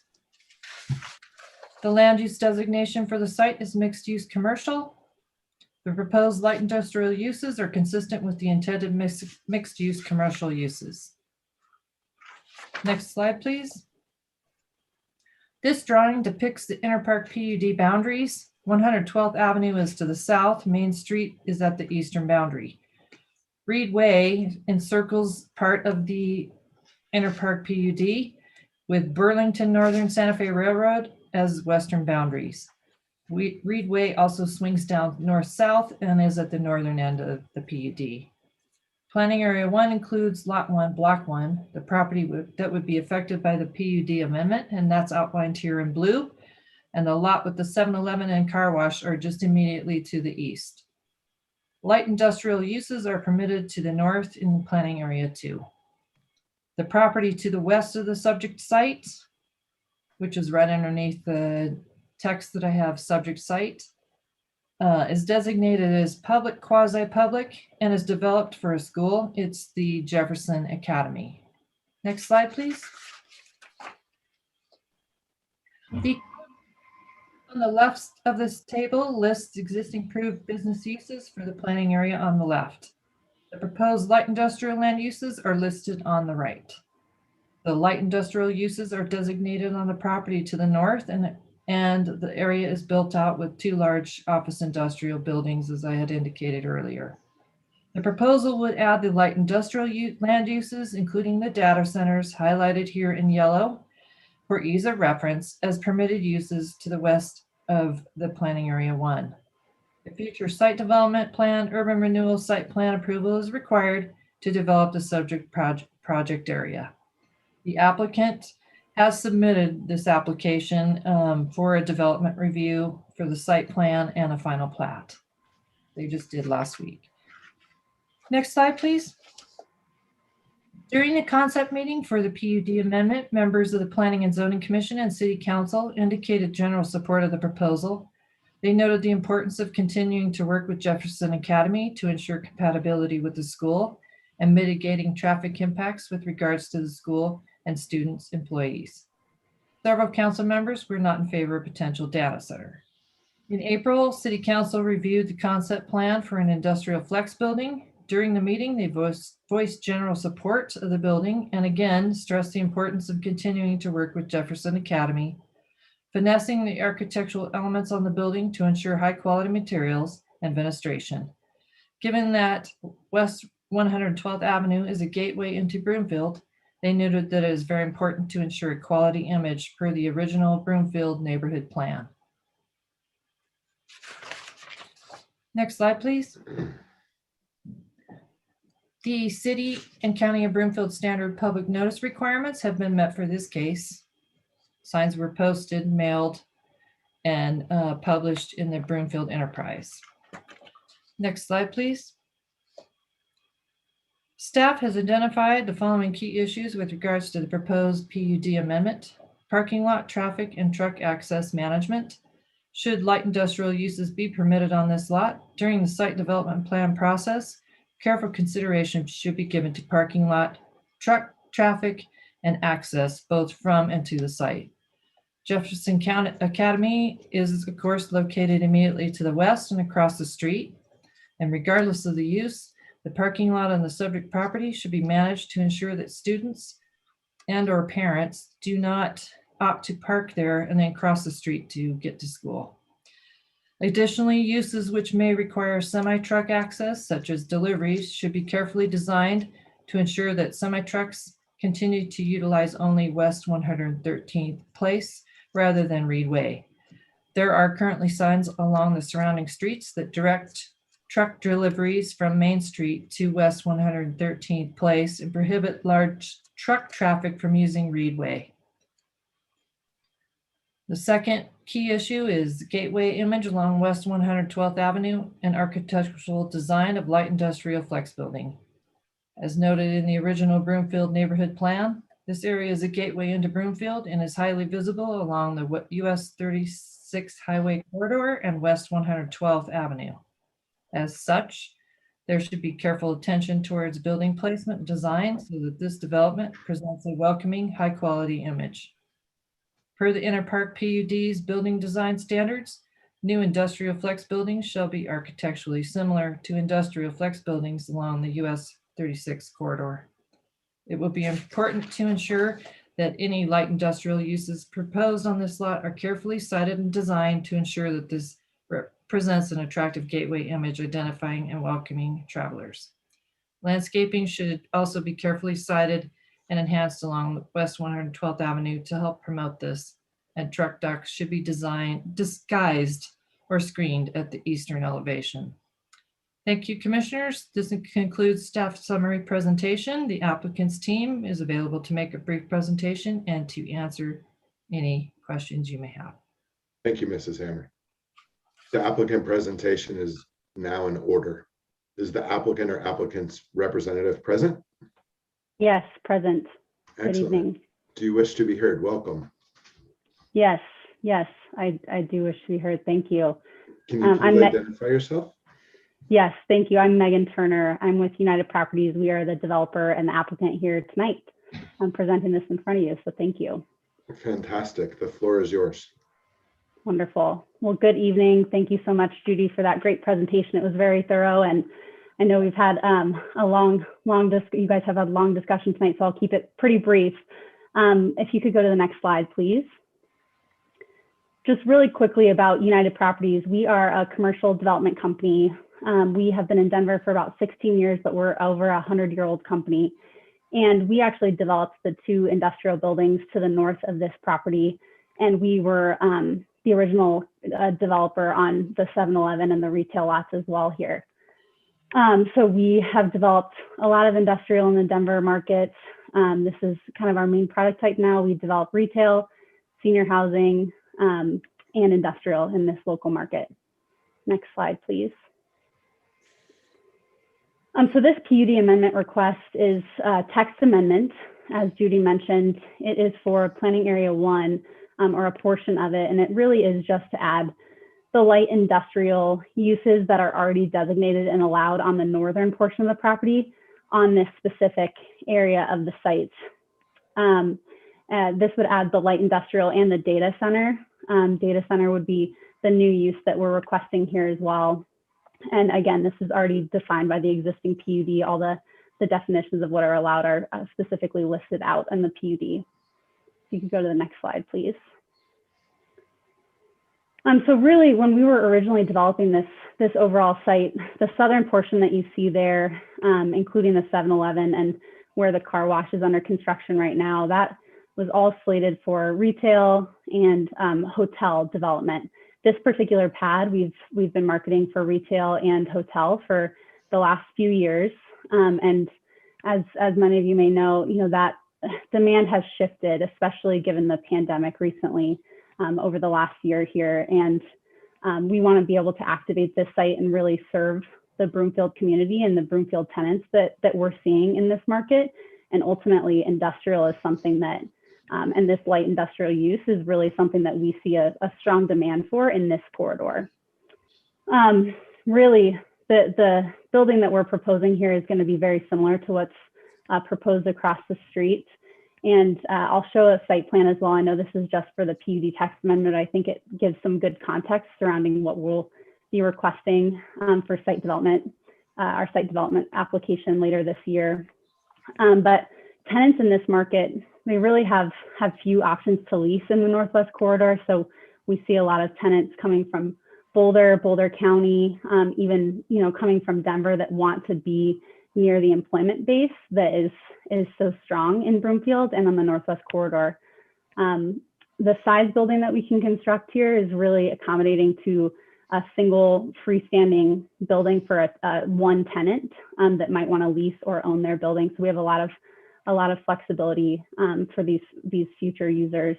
And again, we've just had retail and hotel demand just drop off. And so that's really the reason for our request and the timing for the request right now. We want to be able to activate this site and really accommodate, what Broomfield and what the market is requesting of us here. Next slide, please. One of the comments that we've heard so far, and Judy did a great job mentioning it tonight too, is just the traffic impact. And, what is this traffic impact going to be in comparison to what is already approved on this site? And so we pulled we did an evaluation of our original traffic study to the current use, the application that is in for this light industrial use. And actually it's showing a net difference in daily trip traffic trips of less, or a little bit below 3,000 daily trips, that it actually produces a lot less traffic on the daily basis than what the retail and hotel use was slated to produce. And another thing to mention here too is, we've been coordinating with Jefferson Academy, and originally we're in the overall development. So we've been working really closely with them along, the last few years of this development. But as part of that is, making sure that the truck traffic stays really on the east side of the site. And so this snip that you see here of the overall plan, this is from our original site development plan that was approved for the 2 industrial buildings. And this shows actually the locations of the no truck traffic signs. So there's 4 different signs on the property right now, and the traffic flow is really restricted to where you see those orange arrows on the road. So that's North Reedway going east, and then 113th Place going east. So we really want to keep the truck traffic on the eastern portion of the site to separate the school traffic from any potential industrial traffic here. And this is existing current. This is how those industrial tenants to the north utilize the roads there as well. So next slide, please. This is our site plan here that we did submit our site development plan application last week. And so this is a 58,000 square foot. If I could interject, this is in a quasi judicial stage. So could you please move to the next slide? Sorry, I just want to make sure the commission is aware that they are not voting on the site development plan elements this evening. And the discussion should revolve around the uses this evening, since the site plan is submitted and is in a quasi judicial process. Even though this is a public meeting, the public is not here and was not aware there would be discussion on the site plan. Sure. Okay. Thank you for that. Well, the uses, and I'll conclude, I guess, here with just that the uses that we're requesting to add for the text amendment are identical to what is approved on the north end, adding data centers here as a use as well for potential a potential data center. But the uses that we're we're intending for the site and requesting approval of are identical to what is across the street to the north in those existing industrial buildings. Next slide, please. And I will conclude there and welcome any comments and feedback. Thank you. Thank you for that. Anna, do we have, you mentioned that we don't have any public involvement in this discussion this evening, is that correct? Oh, I'm sorry if I misstated. There is public comment that could be made. I'm not sure if anyone is in the audience for it this evening. We can look in a moment, but and it was publicly noticed that there would be discussion on the PUD plan amendment, but there was not a public notice that there would be discussion on the site development plan, which is a separate quasi-judicial application. So I just want to make sure that the discussion this evening centers on the application that was publicly noticed. Thank you for the clarification. I appreciate that. So we'll open this up for any public comment. Does any member of the public have any comments on this item? Do we have any members of the public present in the meeting? Thank you, Chairperson. I do not see any hands raised. Thank you. We'll now go through each of the commissioners for questions. Please use the hand raise tool if you have any questions. Mr. Commissioner Franz. And is it correct in hearing you that we can't ask a question about how they intend to prevent people from parking at their property that are also going to Jefferson Academy? Commissioner Franz, I think that a general question regarding that could be asked, since it was identified as one of the key issues for the applicant to discuss.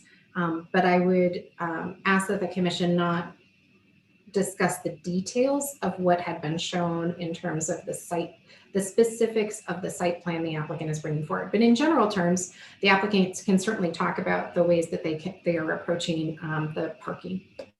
Okay, thank you. Ms. Turner, I just had a couple of questions about, I noticed there's two entrances in the site plan off of Reed Way. And of course, you know, it looks like it'd be quite easy for someone in Jefferson Academy to park there. But I guess the bigger concern to me would be that students could cut through the property going through one of those entrances to go over the 7-Eleven. And I didn't know how you're going to try to prevent those things from happening in general. Yeah, thank you for that comment and question. Yeah, so we again, like I said, we've been communicating closely with Jefferson Academy. The principal there, Heather, was actually attended our neighborhood meeting last week that we had for our site plan. But you know, I think in relation to the students getting to the 7-Eleven, I actually think 113th Place is a much easier way to get there. So, you know, we actually didn't identify that as necessarily being a potential problem. The parking piece, I think in general, we will come up with kind of a plan with Jefferson Academy that they sign off on before we actually construct and have a parking lot on this site.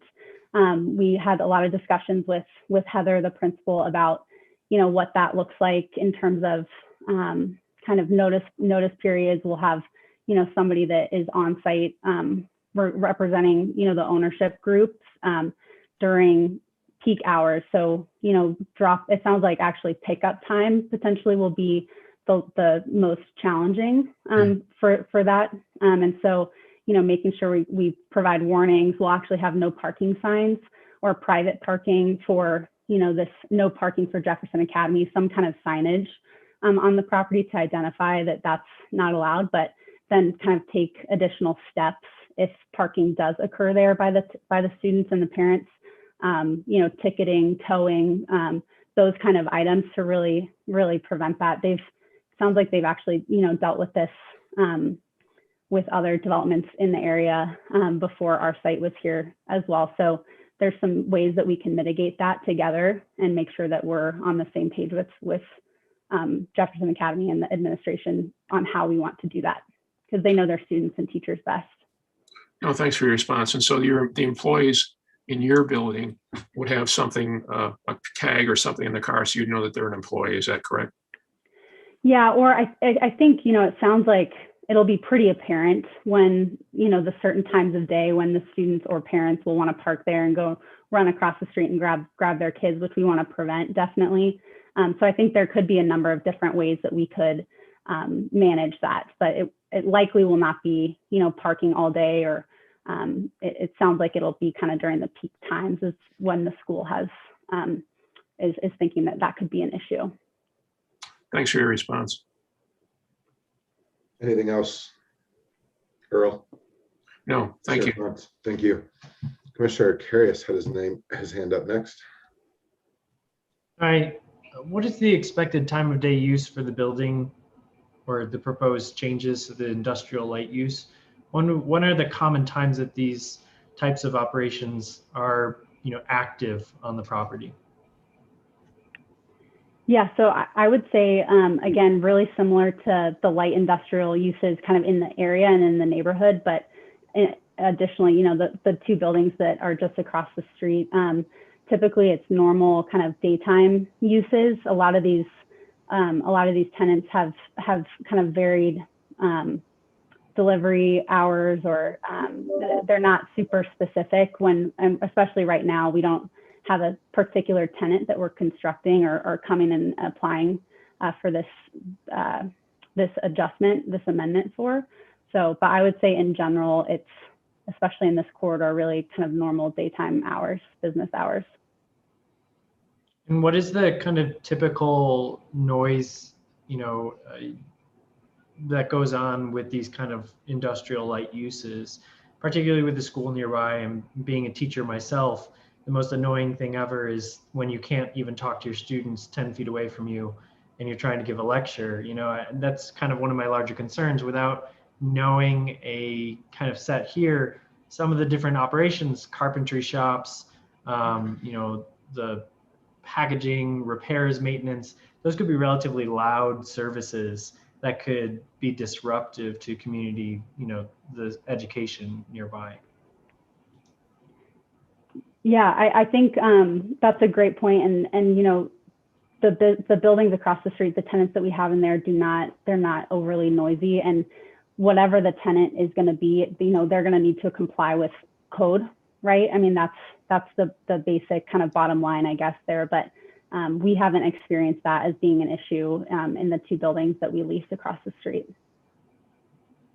Okay, that's all of my questions. Thank you. Thank you, Commissioner Carius. Could I add on to the applicant's response? Please. Ms. Turner mentioned the code, and I wanted to just elaborate a little bit on Broomfield's noise ordinance. In the case of light industrial uses, we look for the impact of the noise and the odor to end at the property line. So that's different than like a general industrial, which would allow the noise and vibrations and odor to just not be noticeable at the extent of the district. That's a much larger area than at the property line. So in this case, uses that are defined as light industrial, we would expect that the impact, the noise, the vibration, odors are not impacting adjacent properties beyond the property line. So that would be our measurement for a light industrial use, just to help elaborate our code. Thank you for the clarification. We appreciate that. Commissioner Wilford, I have you next.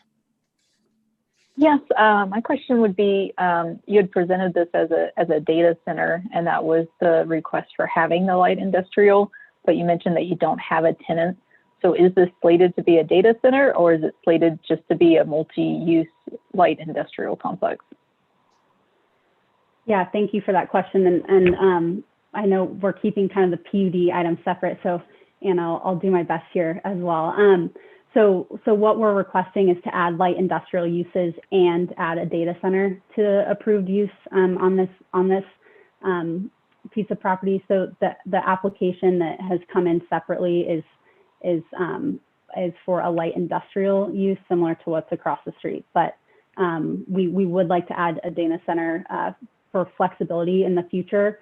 We plan to develop on this later this year, early next year. But as of right now, it's going to be built on a speculative basis. So we'd like the flexibility to have a data center or a data kind of heavy tenant in this building, or be able to construct a data center if that's what the market demands of us in the next few months, right? So, I hope that answers is your it question. two separate? I guess I was trying to understand if it's two separate requests. So there's a request for light industrial to be allowed, and there's a request for data center to be included in light industrial. Is that correct? So today, data center is not included in light industrial. That's, oh, I was gonna say, I can clarify. Under the category of light industrial uses currently in Interpark, data center is not listed. So they're proposing to add data center as an allowed use under the light industrial. Okay. Can you speak a little bit, the drawing that you had with the arrows for the traffic, on how well your traffic mitigation for trucks works today, and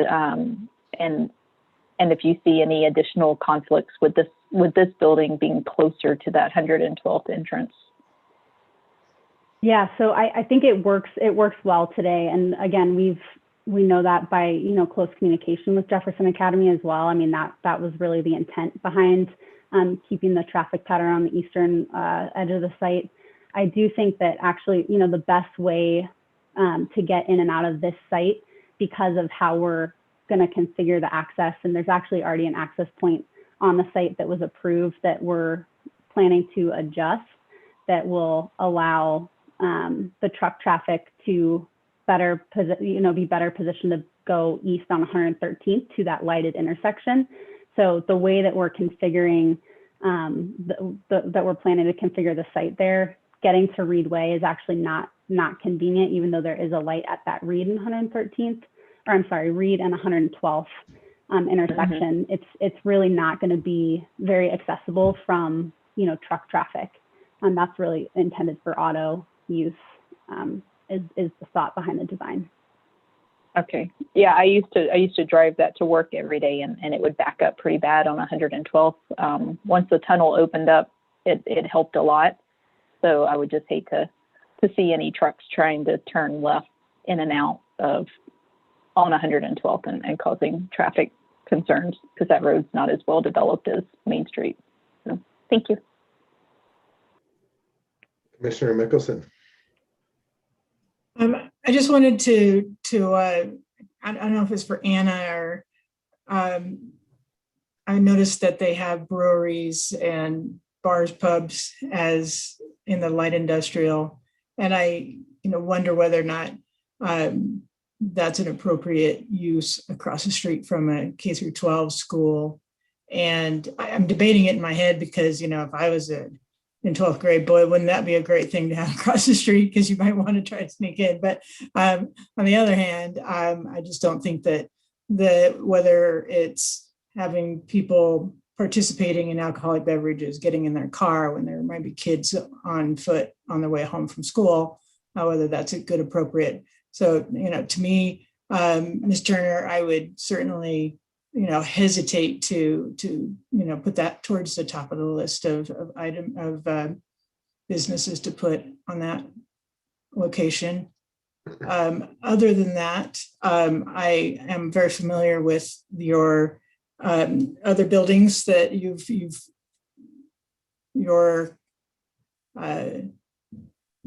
involvement has been with the 7-Eleven and the 2 industrial buildings, and I think they're done well, and the light industrial is a good fit for that part of town.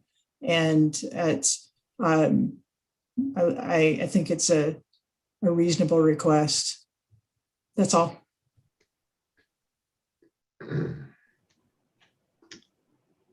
I have Commissioner Goodenough, please. Would you please explain to me a data center and what the impacts of a data center are? Sure. Yeah. So typically, and there's different kind of configurations, but a data center is really a power intensive kind of building that does not have many employees. Typically, it's space to store computers, and I'm not a tech person, so all those on the phone here, bear with me, but but it's a place where all of our information is stored. And so it's really not intensive from an employee or a personnel standpoint. It's heavy power is required, and this site actually has that. So we think it's kind of an interesting addition to add to the potential uses here, because we do have heavy power, and not all sites can accommodate that. But I would say, you know, it's less impactful from like a traffic that kind of generation standpoint. It's storage for computer software essentially. Is it an appropriate use near a school? Yeah, I don't know that there would be any concern with having a data center next to a school. We can talk more about that and kind of think more about that, and provide you with some better maybe context surrounding that. But I have not heard in our professional world, you know, that would be a concern to be next to a school. All right, thank you. Thank you, Commissioner Goodenough. Commissioner Weiss.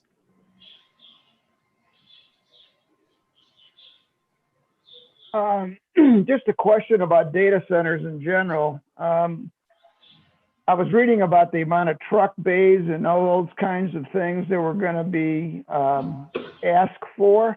If it does become a data center, the requirement for so many semis pulling in and out of there would certainly be reduced. Would be my impression anyway. I wouldn't think a data center would support multiple semis coming in and out of that building. Yeah, that would be my understanding as well. We have our traffic engineer on the line too. I don't know if he has anything to add on data center kind of traffic generation, and maybe it's not super relevant, but we can definitely look more into that. But that's my understanding as well, is the traffic is not as intensive as a light industrial use. And again, we saw that the traffic generated from a light industrial use is significantly less than what's currently, you know, approved as a land use on the site. Thank you. Anyone else on the commission have a question or comment? I would like to ask just a couple. Eric Lind, in terms of a data center, obviously we can't demand things of your tenants or things like that. If a data center were to go, and it's not just a heavy power requirement, it is a very heavy cooling requirement as well. That obviously feeds power and those types of things. So I would like it noted that roof screening of such equipment, that it's not ground located, those types of things, battery backups, again, would require screening. Any sort of ground located generator for around the clock power or things like that, we would certainly want screened within the consideration of this, much like the approach that was recommended in terms of any semi-traffic on the site. So it would, in those terms, as far as a docking bay or something like that. So just would like that noted in the record, so that we've issued that as one of our potential concerns in the data center use. I do share your sentiment that it likely would be even one of the least disruptive uses in the space in terms of the site location next to the school. So I think that my personal opinion would be that it could be an appropriate use for the space. Do we have any other comments from the commission?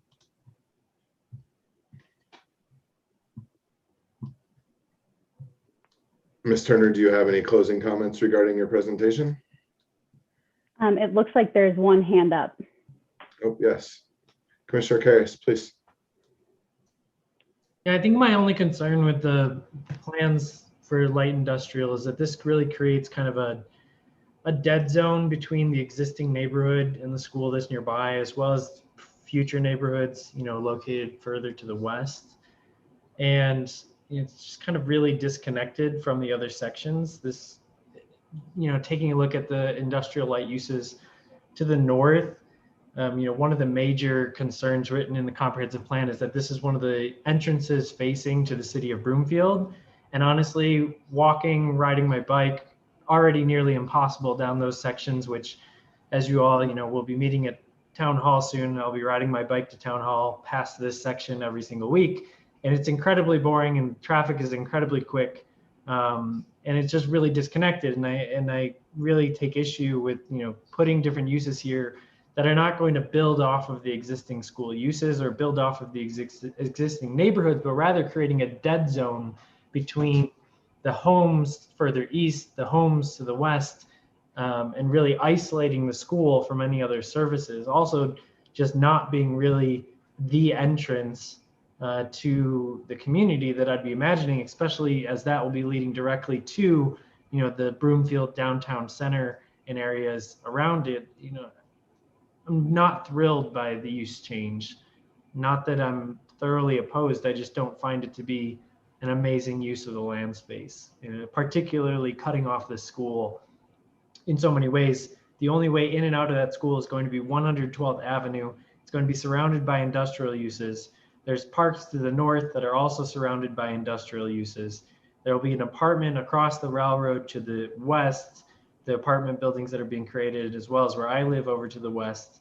But the disconnect, it's really just this major gap or kind of dead space between, which is my concern. I just wanted to flag that as a concern. I yield. Can I address that just really quickly, or make one clarifying point too? I think the PUD amendment application is to add this industrial. So we're not removing the other uses from the application. It's actually to add this use and provide more flexibility. I know we are intending to develop light industrial and move forward with that, but it is to add the use, not to take away the other commercial uses that are already approved there. So I just wanted to clarify that. Duly noted. Thank you. And Commissioner Karras, I would say that there is a good mix of businesses in the other existing light industrial buildings that are over there, everything from fitness centers to smaller cafes, retail type of things. I share the general concern about sort of the dead zone within the space though. So well noted. Thank you. Are there any additional questions that require any additional information before I close this public hearing? We do have another hand raised. Commissioner Williford, please. Sorry, I know we're not supposed to talk about the actual site plan, but the site plan would be coming through for our review at a later date, and we would be able to comment on it at that time. Is that accurate? Yes.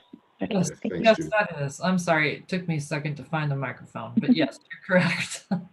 Okay, so any concerns that we have with setbacks or buffering or layering, so that it doesn't feel as much like a dead zone could be addressed at that time? Right, the site plan shows landscaping, parking, setbacks, building placement, lighting. Okay, thank you. It is also located mid-block as well. So it's, although one frontage does define an edge, as we've had it in the conversation, the fact that it sits mid-block, it is buffered on either side by the school, as well as the retail businesses located at 112th and Main there as well. So. Yeah, I just feel that it's a totally different feel if it was a building sitting right up on the street, blocking everything, versus a building sitting back a little bit. So. Agree. Well noted. Thank you. Anyone else? I don't see any other hands raised. I don't have a list of any unresolved issues that are coming out of this. Does anybody else? For the review for the text amendment?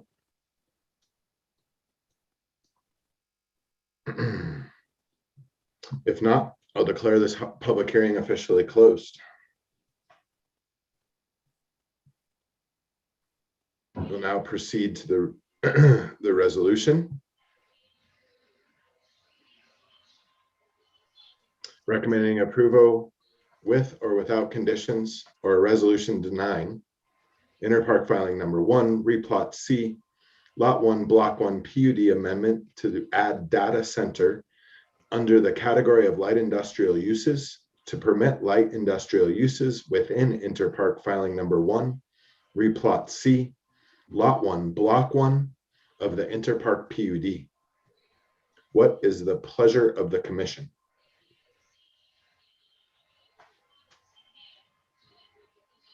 I have a motion by Commissioner Franz. Mr. Chairman, I move that we approve the resolution for Land Use Review Committee 2021-1 regarding the application on Interploc Planned Unit Development Plan, Fourth Amendment, a text amendment to the PUD plan to permit industrial uses on Lot 1, Block 1, to add data center as a use under the industrial category at 11280 Reed Way, with the comment that future discussion on the site plan will be forthcoming. Commissioner Williford. I second that motion. Excellent. Is there any discussion on the motion? We ask commissioners to use the raise hand function to share any comments. I don't see any. Will the secretary please call the roll? Franz, Yes. Steele, Yes. Williford, Yes. Carius, No. Mickelson, Yes. Lind, Yes. good enough. Yes.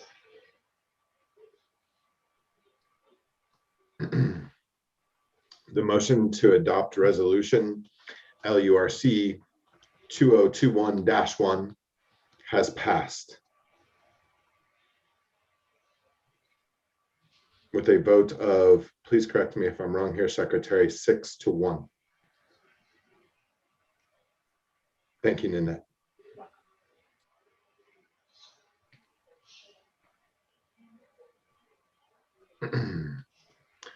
To move on to our next topic of discussion this evening, any special reports? I don't have any special reports available for this evening.